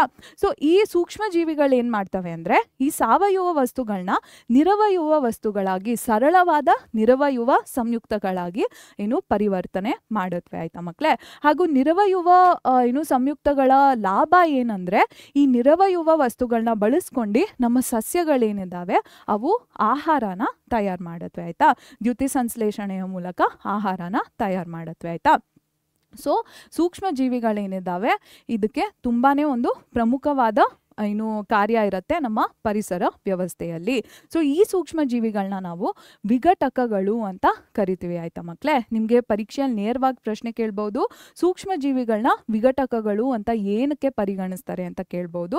ಆಗ ನೀವೇನ್ ಬರೀತೀರಾ, ಸೂಕ್ಷ್ಮ ಜೀವಿಗಳು ಮರಣ ಹೊಂದಿರುವಂತಹ ಜೀವಿಗಳ ಅವಶೇಷಗಳಲ್ಲಿರುವಂತಹ ಸಾವಯವ ಸಂಯುಕ್ತಗಳನ್ನ ನಿರವಯವ ಸಂಯುಕ್ತಗಳಾಗಿ ಪರಿವರ್ತನೆ ಮಾಡತ್ವೆ. ಸೊ ಇದಕ್ಕಾಗಿ ಪರಿಸರ ವ್ಯವಸ್ಥೆಯಲ್ಲಿ ಸೂಕ್ಷ್ಮ ಜೀವಿಗಳನ್ನ ನಾವು ವಿಘಟಕಗಳಾಗಿ ಪರಿಗಣನೆ ಮಾಡ್ತೀವಿ ಅಂತ ಬರಿಬೇಕಾಗತ್ತೆ. ಆಯ್ತಾ. ಸೊ ಈ ಮೈಕ್ರೋಬ್ಸ್ ಡಿಕಂಪೋಸರ್ಸ್ ಏನಿದೆ ಇದನ್ನ ನಾವು ಸ್ಯಾಪ್ರೋಟ್ರೋಫ್ಸ್ ಅಂತಾನು ಕರಿಬಹುದು. ಸ್ಯಾಪ್ರೋಟ್ರೋಫ್ಸ್ ಅಂತಾನು ಕರಿಬಹುದು. ಈ ಸೂಕ್ಷ್ಮ ಜೀವಿಗಳು ಅಥವಾ ವಿಘಟಕಗಳನ್ನ ನಾವು ಕೊಳೆ ತಿನ್ನಿಗಳು ಅಂತ ಸಹ ಪರಿಗಣಿಸಬಹುದು. ಆಯ್ತಾ ಮಕ್ಕಳೇ. ಓಕೆ, ಸೊ ನೆಕ್ಸ್ಟ್ ಏನ್ ಗೊತ್ತಿರಬೇಕು ನಿಮ್ಗೆ, ಇಕೋಸಿಸ್ಟಮ್ಸ್ನ ಕಾಂಪೋನೆಂಟ್ಸ್ನ ನೀವು ಅರ್ಥ ಮಾಡ್ಕೊಂಡ್ರಿ. ಈಗ ಇಕೋಸಿಸ್ಟಮ್ನ ಟೈಪ್ಸ್ನ ನೀವು ಅರ್ಥ ಮಾಡ್ಕೋಬೇಕು. ಆಯ್ತಾ. ಸೊ ಇಲ್ಲಿ ನಾನು ಒಂದಷ್ಟು ಇಕೋಸಿಸ್ಟಮ್ಸ್ನ ಲಿಸ್ಟ್ ಔಟ್ ಮಾಡಿದ್ದೀನಿ. ಆಯ್ತಾ. ಓಷನ್ ಆಗಿರ್ಬೋದು, ಪಾಂಡ್, ರಿವರ್, ಫಾರೆಸ್ಟ್ ಆಗಿರ್ಬೋದು, ಇದೆಲ್ಲ ಒಂದು ಕ್ಯಾಟಗರಿ ಆಫ್ ಇಕೋಸಿಸ್ಟಮ್ಸ್ ಆದ್ರೆ ಗಾರ್ಡನ್, ಅಕ್ವೇರಿಯಂ ಹಾಗೂ ಕ್ರಾಪ್ ಫೀಲ್ಡ್ಸ್ ಇನ್ನೊಂದು ಕ್ಯಾಟಗರಿ ಆಫ್ ಇಕೋಸಿಸ್ಟಮ್ ಅಂತ ನೀವು ಕನ್ಸಿಡರ್ ಮಾಡ್ಬೋದು. ಇಷ್ಟುವರೆಗೂ ನಾವು ಪರಿಸರ ವ್ಯವಸ್ಥೆಯ ಘಟಕಗಳನ್ನ ಘಟಕಗಳ ಬಗ್ಗೆ ಮಾತಾಡ್ತಿದ್ವಿ ಅಲ್ವಾ ಮಕ್ಕಳೇ. ಈಗ ನಾವು ಪರಿಸರ ವ್ಯವಸ್ಥೆಯ ವಿಧಗಳ ಬಗ್ಗೆ ಮಾತಾಡೋಣ. ಆಯ್ತಾ. ಇಲ್ಲಿ ನಿಮ್ಗೆ ಕಾಣಿಸ್ತಿರೋ ಹಾಗೆ ಸಾಗರ, ಕೊಳ, ನದಿ ಹಾಗೂ ಅರಣ್ಯ ಇವೆಲ್ಲ ಸೇರಿ ಒಂದು ರೀತಿಯ ವಿಧಾನ ಪರಿಸರ ವ್ಯವಸ್ಥೆಯ ಒಂದು ರೀತಿಯ ವಿಧ ಆಗಿದ್ರೆ, ಇಲ್ಲಿ ಕೆಳಗೆ ಕಾಣಿಸ್ತಿರುವಂತಹ ಉದ್ಯಾನವನ ಆಗಿರ್ಬೋದು, ಮತ್ಸ್ಯಾಗಾರ ಆಗಿರ್ಬೋದು ಅಥವಾ ಪೈರು ಗದ್ದೆಗಳಿರ್ಬೋದು, ಇವೆಲ್ಲ ಪರಿಸರ ವ್ಯವಸ್ಥೆಯ ಎರಡನೇ ವಿಧಗಳ ಉದಾಹರಣೆ ಆಗಿವೆ. ಆಯ್ತಾ. ಸೊ ಮೊದಲನೇ ವಿಧದ ಹೆಸರು ಏನು ಅಂತ ನೀವು ತಿಳ್ಕೊಳ್ಳೋಕ್ಕಿಂತ ಮುಂಚೆ ಈ ಎಕ್ಸಾಂಪಲ್ಸ್ ಏನ್ ಕೊಟ್ಟಿದೀವಿ ಅಲ್ವಾ, ಈ ಎಕ್ಸಾಂಪಲ್ಸ್ನ ಇನ್ನೊಂದು ಸ್ವಲ್ಪ ಡೀಪ್ ಆಗಿ ಅಬ್ಸರ್ವ್ ಮಾಡಿ. ಆಯ್ತಾ ಮಕ್ಕಳೇ. ಸೊ ಓಷನ್ ಏನಿದೆ ಇದನ್ನ ಮೇಂಟೈನ್ ಮಾಡೋಕ್ಕೆ ಯಾವುದೇ ಹ್ಯೂಮನ್ ಆಕ್ಟಿವಿಟಿ ಬೇಕಾಗಿರಲ್ಲ ಅಲ್ವಾ. ಅದೇ ರೀತಿ ಪಾಂಡ್ಸ್ ಆಗಿರ್ಲಿ, ರಿವರ್ ಆಗಿರ್ಲಿ, ಫಾರೆಸ್ಟ್ ಆಗಿರ್ಲಿ, ಇದೆಲ್ಲ ನ್ಯಾಚುರಲಿ ಎಕ್ಸಿಸ್ಟ್ ಆಗ್ತಿರುವಂತ ಇಕೋಸಿಸ್ಟಮ್ಸ್. ಇದನ್ನ ಮೇಂಟೈನ್ ಮಾಡಕ್ಕೆ ಯಾವುದೇ ಹ್ಯೂಮನ್ ಆಕ್ಟಿವಿಟಿ ಬೇಕಾಗಿರಲ್ಲ. ಆಯ್ತಾ. ಬಟ್ ಅದೇ ಟೈಮಲ್ಲಿ ಈ gardens, aquarium and crop fields ಏನಿದಾವೆ ಇದರಲ್ಲಿ ಹ್ಯೂಮನ್ ಆಕ್ಟಿವಿಟಿ ಇಲ್ಲ ಅಂದ್ರೆ ಈ ಇಕೋಸಿಸ್ಟಮ್ಸ್ ಎಕ್ಸಿಸ್ಟ್ ಮಾಡಕ್ಕೆ ಸಾಧ್ಯ ಇಲ್ಲ. ಆಯ್ತಾ. For example crop field crop field ನ ಕ್ರಿಯೇಟ್ ಮಾಡಬೇಕು ಅಂದ್ರೇನೆ ಹ್ಯೂಮನ್ ಬೀಯಿಂಗ್ಸ್ ಹೋಗ್ಬಿಟ್ಟು ಸೀಡ್ಸ್ ನ ಸೋ ಮಾಡಬೇಕು, ಇರಿಗೇಷನ್ ನ ನಡೆಸಬೇಕು ಅಂಡ್ ಹಾರ್ವೆಸ್ಟಿಂಗ್ ನೆಲ್ಲ ನಡೆಸಬೇಕು ಅಲ್ವಾ. So human activity is very important in this second row of ecosystems. ಆಯ್ತಾ. ಸೊ ಇಲ್ಲಿ ಸಾಗರ, ಕೊಳ, ನದಿ ಹಾಗೂ ಅರಣ್ಯ ಏನಿದೆ ಮಕ್ಕಳೇ, ನಿಮ್ಗೆ ಗೊತ್ತಿರೋ ಹಾಗೆ ಈ ರೀತಿಯ ಪರಿಸರ ವ್ಯವಸ್ಥೆ ಜೀವಂತವಾಗಿ ಇರಬೇಕು ಅಂದ್ರೆ, ಈ ರೀತಿಯ ಪರಿಸರ ವ್ಯವಸ್ಥೆಗೆ ಹಾನಿ ಉಂಟಾಗಬಾರ್ದು ಅಂದ್ರೆ ಈ ರೀತಿಯ ಪರಿಸರ ವ್ಯವಸ್ಥೆ ಸಾಗ್ತಾನೆ ಇರಬೇಕು ಅಂದ್ರೆ ಇದಕ್ಕೆ ಮಾನವ ಚಟುವಟಿಕೆಗಳ ಅವಶ್ಯಕತೆ ಇರೋದಿಲ್ಲ. ಆಯ್ತಾ. ಸಾಗರ ಏನಿದೆ ಅಥವಾ ಸಾಗರ ಏನಿದೆ ಇದಕ್ಕೆ ಮನುಷ್ಯ ಹೋಗ್ತಾನೋ ಹೋಗಲ್ವೋ ಅದನ್ನ ಪರಿಗಣಿಸದೆ ಸಾಗರ ಸಾಗ್ತಾನೆ ಇರತ್ತೆ ಅಲ್ವಾ. ಆದ್ರೆ ಇಲ್ಲಿ ಕೆಳಗೆ ಕೊಟ್ಟಿರುವಂತಹ ಈ ಪರಿಸರ ವ್ಯವಸ್ಥೆಗಳ ಉದಾಹರಣೆನ ನೋಡಿ. ಪೈರು ಗದ್ದೆಗಳಿಗೆ ಮನುಷ್ಯ ಹೋಗ್ಬಿಟ್ಟು ಬೀಜ ಬಿತ್ತನೆ ಮಾಡೋದಾಗಿರ್ಲಿ ಅಥವಾ ಸಸಿಗಳಿಗೆ ನೀರ್ ಹಾಕದೇ ಇದ್ರೆ, ಆ ರೀತಿಯ ಮಾನವ ಏನಿದ್ದಾನೆ ಚಟುವಟಿಕೆನ ನಡೆಸದೇ ಇದ್ರೆ ಈ ರೀತಿಯ ಎರಡನೇ ಸಾಲಿನಲ್ಲಿ ಕೊಟ್ಟಿದ್ದೀನಿ ಅಲ್ವಾ, ಈ ಪರಿಸರ ವ್ಯವಸ್ಥೆಗಳು ಉಳಿಯೋಕೆ ಸಾಧ್ಯ ಇಲ್ಲ. ಆಯ್ತಾ. ಈ ಮತ್ಸ್ಯಾಗಾರಕ್ಕೆ ಹೋಗ್ಬಿಟ್ಟು ಮನುಷ್ಯ ಏನಿದ್ದಾನೆ ಮತ್ಸ್ಯಗಳಿಗೆ ಆಹಾರನ ಹಾಕ್ಬೇಕಾಗತ್ತೆ ಅಥವಾ ಉದ್ಯಾನವನಕ್ಕೆ ಹೋಗಿ ನೀರ್ನ ಹಾಕ್ಬೇಕಾಗತ್ತೆ. ಬೇಸಿಕಲಿ ಮನುಷ್ಯನ ಕೆಲಸ ಇಲ್ಲ ಅಂದ್ರೆ ಈ ಎರಡನೇ ಸಾಲಲ್ಲಿರುವಂತಹ ಪರಿಸರ ವ್ಯವಸ್ಥೆ ಉಳಿಲಿಕ್ಕೆ ಸಾಧ್ಯ ಇಲ್ಲ. ಆಯ್ತಾ. ಸೊ ಈ ಕ್ಯಾಟಗರೀಸ್ ಏನು ಅಂತ ನಾವು ಐಡೆಂಟಿಫೈ ಮಾಡಬೇಕು. ಆಯ್ತಾ. ಸೊ ಫಸ್ಟ್ ಲಿಸ್ಟ್ ಅಲ್ಲಿ ಕೊಟ್ಟಿರುವಂತಹ ಇಕೋಸಿಸ್ಟಮ್ಸ್ ಏನಿದ್ದಾವೆ ಇದನ್ನ ನಾವು ನ್ಯಾಚುರಲ್ ಇಕೋಸಿಸ್ಟಮ್ ಅಂತ ಕರಿತೀವಿ. ಆಯ್ತಾ.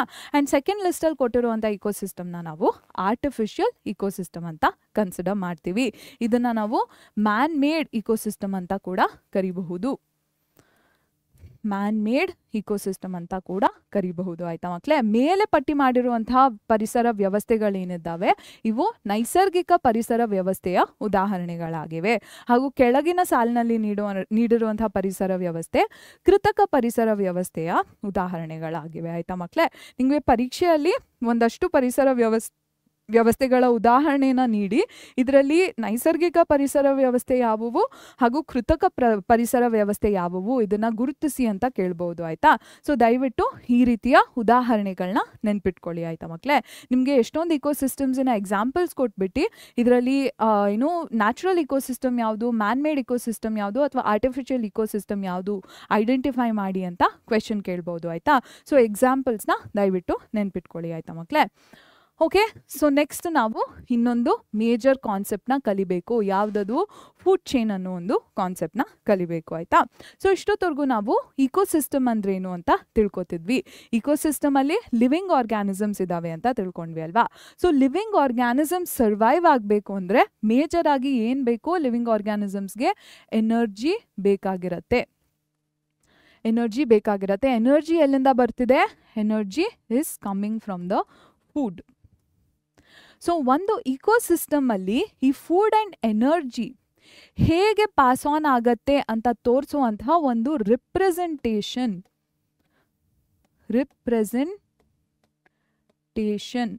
ಆರ್ ಡೆಪಿಕ್ಷನ್ ಅಂತಾನು ನಾವು ಕರಿಬಹುದು. ಒಂದು ಡೆಪಿಕ್ಷನ್ ಅಂತಾನು ಕರಿಬಹುದು. ಇದನ್ನ ನಾವು ಫುಡ್ ಚೈನ್ ಅಂತ ಕರಿತೀವಿ. ಒಂದು ಇಕೋಸಿಸ್ಟಮ್ ಅಲ್ಲಿ ಎನರ್ಜಿ ಆ್ಯಂಡ್ ಫುಡ್ ಹೇಗೆ ಟ್ರಾನ್ಸ್ಫರ್ ಆಗುತ್ತೆ, ಯಾವ ರೀತಿಯ ಟ್ರಾನ್ಸಾಕ್ಷನ್ಸ್ ನಡೆಯುತ್ತೆ ಅಂತ ತೋರಿಸುವಂತಹ ಒಂದು ರಿಪ್ರೆಸೆಂಟೇಷನ್ ಅಥವಾ ಡೆಪಿಕ್ಷನ್ನ ನಾವು ಫುಡ್ ಚೈನ್ ಅಂತ ಕರಿತೀವಿ ಆಯ್ತಾ ಮಕ್ಕಳೇ. ಸೊ ಆಹಾರ ಸರಪಳಿ ಅಂದ್ರೇನು ಅಂತ ನೀವು ತಿಳ್ಕೊಬೇಕು ಆಯ್ತಾ ಮಕ್ಕಳೇ. ಇಷ್ಟೊತ್ತವರೆಗೂ ನಾವು ಪರಿಸರ ವ್ಯವಸ್ಥೆಯಲ್ಲಿ ಜೀವಿಗಳು ಇರ್ತಾವೆ ಅಂತ ತಿಳ್ಕೊಂಡ್ವಿ ಅಲ್ವಾ. ಸೊ ಜೀವಿಗಳು ಬದುಕುಳಿಲಿಕ್ಕೆ ಏನ್ ಬೇಕು? ಪ್ರಮುಖವಾಗಿ ಜೀವಿಗಳಿಗೆ ಶಕ್ತಿ ಬೇಕಾಗಿರತ್ತೆ ಅಲ್ವಾ. ಶಕ್ತಿ ಎಲ್ಲಿಂದ ಬರುತ್ತೆ ಮಕ್ಕಳೇ? ಶಕ್ತಿ ಆಹಾರದಿಂದ ಬರುತ್ತೆ ಆಯ್ತಾ. ಸೊ ಒಂದು ಪರಿಸರ ವ್ಯವಸ್ಥೆಯಲ್ಲಿ ಈ ಶಕ್ತಿ ಮತ್ತು ಆಹಾರದ ವರ್ಗಾವಣೆ ಹೇಗೆ ನಡೆಯುತ್ತೆ ಅಂತ ತೋರಿಸುವಂತಹ ಒಂದು ಪ್ರತಿನಿಧಿತ್ವನ ನಾವು ಆಹಾರ ಸರಪಳಿ ಅಂತ ಕರಿತೀವಿ ಆಯ್ತಾ ಮಕ್ಕಳೇ. ಸೊ ಆಹಾರ ಫುಡ್ ಚೈನ್ ಏನಿದೆ ಇದ್ರ ಡೆಫಿನೇಷನ್ನ ನೀವು ತಿಳ್ಕೊಬೇಕು. ಡೆಫಿನೇಷನ್ನ ಹಾಕ್ತೀನಿ ನಾನು. ಅದಕ್ಕಿಂತ ಮುಂಚೆ ನಾವು ಎರಡು ಫುಡ್ ಚೈನ್ನ ಗಮನಿಸೋಣ ಆಯ್ತಾ. ಹೇಗೆ ಬರಿಬೇಕು ಫುಡ್ ಚೈನ್ನ ಅಂತ ನೀವು ಅರ್ಥ ಮಾಡ್ಕೋಬೇಕು ಆಯ್ತಾ. ಸೊ ಆಹಾರ ಸರಪಳಿಯ ವಿವರಣೆ ಏನು ಅಂತ ನಾನು ಅತಿ ಶೀಘ್ರದಲ್ಲಿ ನಿಮ್ಗೆ ಹೇಳ್ತೀನಿ. ಅದಕ್ಕಿಂತ ಮುಂಚೆ ಆಹಾರ ಸರಪಳಿನ ನೀವು ಹೇಗೆ ಬರಿಬಹುದು ಅಂತ ನಾನು ನಿಮಗೆ ತೋರಿಸ್ಕೊಡ್ತೀನಿ ಆಯ್ತಾ. ಭೂಮಂಡಲದ ಮೇಲೆ ಇರುವಂತಹ ಒಂದು ಆಹಾರ ಸರಪಳಿಯ ಉದಾಹರಣೆ ಅಲ್ಲಿ ಹಾಕಿದ್ದೀನಿ, ಹಾಗೂ ಒಂದು ಜಲೀಯ ಪರಿಸ್ಥಿತಿಯಲ್ಲಿ ಇರುವಂತಹ ಒಂದು ಆಹಾರ ಸರಪಳಿಯ ಉದಾಹರಣೆನ ಇಲ್ಲಿ ಹಾಕಿದ್ದೀನಿ. ಒಂದು ಟೆರೆಸ್ಟ್ರಿಯಲ್ ಇಕೋಸಿಸ್ಟಮ್ನ ಫುಡ್ ಚೈನ್ನ ಡೆಪಿಕ್ಟ್ ಮಾಡಿದ್ದೀನಿ ಅಂಡ್ ಒಂದು ಅಕ್ವೇಟಿಕ್ ಇಕೋಸಿಸ್ಟಮ್ನ ಫುಡ್ ಚೈನ್ನ ಹಾಕಿದ್ದೀನಿ ಆಯ್ತಾ ಮಕ್ಕಳೇ. So first will start off with the terrestrial ecosystem's food chain ಆಯ್ತಾ. ಸೊ ಎಲ್ಲಾ ಫುಡ್ ಚೈನ್ ಏನಿದೆ it always starts with the producer. Food chain ಏನಿದೆ always starts with the producers ಆಯ್ತಾ. ಇದಕ್ಕೂ ಎಕ್ಸೆಪ್ಷನ್ಸ್ ಇರುತ್ತೆ, ಬಟ್ ನಿಮ್ಮ 10th grade ಲೆವೆಲ್ಗೆ you should understand that food chains always start with producers. So plants ಏನಿದ್ದಾವೆ these will be the first level of the food chain. So ಪ್ಲಾಂಟ್ಸ್ನ ಯಾವ ರೀತಿಯ organisms consume ಮಾಡ್ತವೆ? ಗ್ರಾಸ್ ಹಾಪರ್ ಆಗಿರಲಿ, honeybee ಆಗಿರಲಿ, ಈ ರೀತಿಯ ಆರ್ಗ್ಯಾನಿಸಮ್ಸ್ ಪ್ಲಾಂಟ್ಸ್ನ ಡೈರೆಕ್ಟ್ ಆಗಿ ಕನ್ಸ್ಯೂಮ್ ಮಾಡ್ತವೆ ಆಯ್ತಾ. ಆ್ಯಂಡ್ ಈ ಇನ್ಸೆಕ್ಟ್ಸ್ನ ಬೇರೆ ಯಾವ ಆರ್ಗ್ಯಾನಿಸಮ್ ಕನ್ಸ್ಯೂಮ್ ಮಾಡ್ಬೋದು? ಫ್ರಾಗ್ ರೀತಿಯ ಆರ್ಗ್ಯಾನಿಸಮ್ ಕನ್ಸ್ಯೂಮ್ ಮಾಡ್ಬೋದು. ಫ್ರಾಗ್ನ ಸ್ನೇಕ್ ರೀತಿಯ ಆರ್ಗ್ಯಾನಿಸಮ್ಸ್ ಕನ್ಸ್ಯೂಮ್ ಮಾಡ್ಬೋದು ಆಯ್ತಾ. ಸೊ ಇಲ್ಲಿ ನೀವೇನು ಮೇಜರ್ಲಿ ನೋಟಿಸ್ ಮಾಡಬೇಕು ಅಂದರೆ ಫುಡ್ ಚೈನಲ್ಲಿ ಲೆವೆಲ್ಸ್ ಇರತ್ತೆ ಅಂತ ನೋಟಿಸ್ ಮಾಡಬೇಕು. ಆಯ್ತಾ. ಆ್ಯಂಡ್ ಫುಡ್ ಚೈನಲ್ಲಿ ಆರೋಸ್ ಮೂಲಕ ನೀವು ಫ್ಲೋ ಆಫ್ ಎನರ್ಜಿನ ಡೆಪಿಕ್ಟ್ ಮಾಡ್ತೀರಾ. ಸೊ ಆರೋಸ್ ಎಲ್ಲಿ ಫೇಸ್ ಆಗುತ್ತೆ? ಯಾವ ಆರ್ಗ್ಯಾನಿಸಮ್ ಇನ್ನೊಂದು ಆರ್ಗ್ಯಾನಿಸಮ್ನ ಕನ್ಸ್ಯೂಮ್ ಮಾಡ್ತಿದೆ ಅಲ್ವಾ. ಸೊ ಆ ಸೆಕೆಂಡ್ ಆರ್ಗ್ಯಾನಿಸಮ್ ಕಡೆ ಆರೋ ಏನಿದೆ ಅದು ಫೇಸ್ ಆಗಬೇಕು.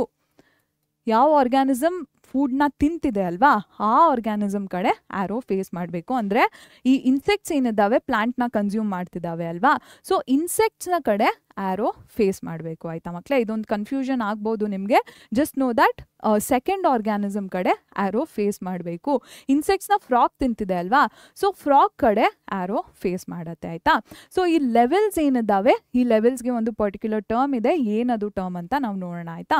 ಸೊ ಇಲ್ಲಿ ಕೂಡ ಅಕ್ವೇಟಿಕ್ ಸಿಸ್ಟಮ್ ಅಲ್ಲಿ ಕೂಡ ಫೈಟೋಪ್ಲಾಂಕ್ಟನ್ ಏನಿದಾವೆ these are producers in the aquatic system ಆಯ್ತಾ. ಸೊ ಫೈಟೋಪ್ಲಾಂಕ್ಟನ್ನ ಝೂ ಪ್ಲಾಂಕ್ಟನ್ ಕನ್ಸ್ಯೂಮ್ ಮಾಡತ್ವೆ. ಝೂ ಪ್ಲಾಂಕ್ಟನ್ನ ಫಿಶಸ್ನ ಸ್ಮಾಲ್ ಫಿಶಸ್ ಕನ್ಸ್ಯೂಮ್ ಮಾಡ್ತವೆ ಆ್ಯಂಡ್ ಸ್ಮಾಲ್ ಫಿಶಸ್ನ ಲಾರ್ಜ್ ಫಿಶಸ್ ಕನ್ಸ್ಯೂಮ್ ಮಾಡುತ್ತೆ ಆಯಿತಾ ಮಕ್ಕಳೇ. ಸೊ ಅಕ್ವೇಟಿಕ್ ಇಕೋಸಿಸ್ಟಮ್ನ ಒಂದು ಎಕ್ಸಾಂಪಲ್ ಇದು. ಸೊ ಕನ್ನಡ ಮಾಧ್ಯಮದ ಮಕ್ಕಳಿಗೆ ಹೇಳಬೇಕಂದ್ರೆ ಯಾವುದೇ ಆಹಾರ ಸರಪಳಿ ಇರಲಿ ಮಕ್ಕಳೇ, ಇನ್ನು ಸಾಧಾರಣವಾಗಿ ಯಾವುದೇ ಆಹಾರ ಸರಪಳಿ ಏನಿದೆ ಅದು ಉತ್ಪಾದಕರಿಂದ ಶುರುವಾಗತ್ತೆ ಆಯಿತಾ. ಇದಕ್ಕೂ ಸಹ ಅಪವಾದಗಳಿದ್ದಾವೆ, ಆದರೆ ನಿಮ್ಮ ಏನು SSLC ಮಟ್ಟಕ್ಕೆ ನೀವೇನು ತಿಳ್ಕೊಬೇಕು ಅಂದರೆ ಸಾಧಾರಣವಾಗಿ ಆಹಾರ ಸರಪಳಿಗಳು ಉತ್ಪಾದಕರಿಂದ ಶುರು ಆಗತ್ತೆ ಅಂತ ನೀವು ತಿಳ್ಕೊಬೇಕು. ಈ ಉತ್ಪಾದಕಗಳನ್ನ ಏನು ಸೇವನೆ ಮಾಡುವಂಥ ಒಂದಷ್ಟು ಕೀಟಗಳನ್ನ ನಾನು ಇಲ್ಲಿ ಕೊಟ್ಟಿದ್ದೀನಿ. ಇದು ಮಿಡತೆ ಆಗಿರ್ಬೋದು ಅಥವಾ ಜೇನುಹುಳ ಆಗಿರ್ಬೋದು, ಇದೆಲ್ಲ ಸಸ್ಯಗಳನ್ನ ನೇರವಾಗಿ ಸೇವಿಸುವಂಥ ಪ್ರಾಣಿಗಳಲ್ವಾ. ಸೊ ಆಹಾರ ಸರಪಳಿಯಲ್ಲಿ ಎರಡನೇ ಹಂತದಲ್ಲಿ ಈ ಕೀಟಗಳು ಬರುತ್ತವೆ ಆಯ್ತಾ. ಸೊ ಈ ಕೀಟಗಳನ್ನ ಸೇವಿಸುವಂತಹ ಒಂದು ಕಪ್ಪೆನ ಸಹ ನಾವು ಮೂರನೇ ಹಂತದಲ್ಲಿ ಹಾಕಿದ್ದೀವಿ. ಕಪ್ಪೆನ ಇನ್ನೊಂದು ಜೀವಿ ಸೇವಿಸುತ್ತೆ ಅಲ್ವಾ, ಯಾವುದದು ಹಾವು ರೀತಿಯ ಜೀವಿಗಳು ಕಪ್ಪೆನ ಸೇವಿಸ್ತವೆ ಆಯ್ತಾ ಮಕ್ಕಳೇ. ಸೊ ನೀವು ಇಲ್ಲಿ ಏನು ನೋಡ್ತಿದ್ದೀರಾ ಪ್ರಮುಖವಾಗಿ ಅಂದರೆ ಮೊದಲನೇದಾಗಿ ನೀವೇನು ತಿಳ್ಕೊಬೇಕು, ಆಹಾರ ಸರಪಳಿ ಯಾವತ್ತಿದ್ರೂ ಉತ್ಪಾದಕರಿಂದ ಶುರುವಾಗತ್ತೆ ಅಂತ ತಿಳ್ಕೊಬೇಕು. ಅದಾದಮೇಲೆ ಆಹಾರ ಸರಪಳಿಗಳಲ್ಲಿ ಹಂತಗಳು ಅಥವಾ ಹಂತಗಳಿರುತ್ತೆ ಅಂತ ನೀವು ತಿಳ್ಕೊಬೇಕು ಆಯ್ತಾ ಮಕ್ಕಳೇ. ಅದಾದಮೇಲೆ ಆಹಾರ ಸರಪಳಿನ ನೀವು ಪ್ರತಿನಿಧಿಸೋಕ್ಕೆ ಬಾಣಗಳನ್ನ ಬಳಸ್ಕೋತೀರಾ ಆಯ್ತಾ ಮಕ್ಕಳೇ. ಆ ಬಾಣಗಳು ಯಾವ ದಿಕ್ಕಿಗೆ ಯಾವ ದಿಕ್ಕಿನ ಕಡೆ ನೋಡುತ್ತೆ ಅಂತ ನಿಮಗೆ ಅರ್ಥ ಆಗಬೇಕು ಆಯ್ತಾ. ಸೊ ಇಲ್ಲಿ ಸಸ್ಯನ ಕೀಟಗಳು ಸೇವನೆ ಮಾಡುತ್ತವೆ ಅಲ್ವಾ. ಸೊ ಕೀಟಗಳ ಕಡೆ ನಿಮ್ಮ ಬಾಣ ಏನಿದೆ ನಿಮ್ಮ ಬಾಣನ ಕೀಟಗಳ ಕಡೆ ತೋರಿಸ್ಬೇಕು ಆಯ್ತಾ. ಮತ್ತೆ ಕೀಟಗಳನ್ನ ಈ ಕಪ್ಪೆ ಸೇವನೆ ಮಾಡುತ್ತೆ ಅಲ್ವಾ. ಸೊ ಎರಡನೇ ಬಾಣ ಏನಿದೆ ಅದನ್ನ ಕಪ್ಪೆ ಕಡೆ ತೋರಿಸ್ಬೇಕಾಗತ್ತೆ ಆಯ್ತಾ ಮಕ್ಕಳೇ.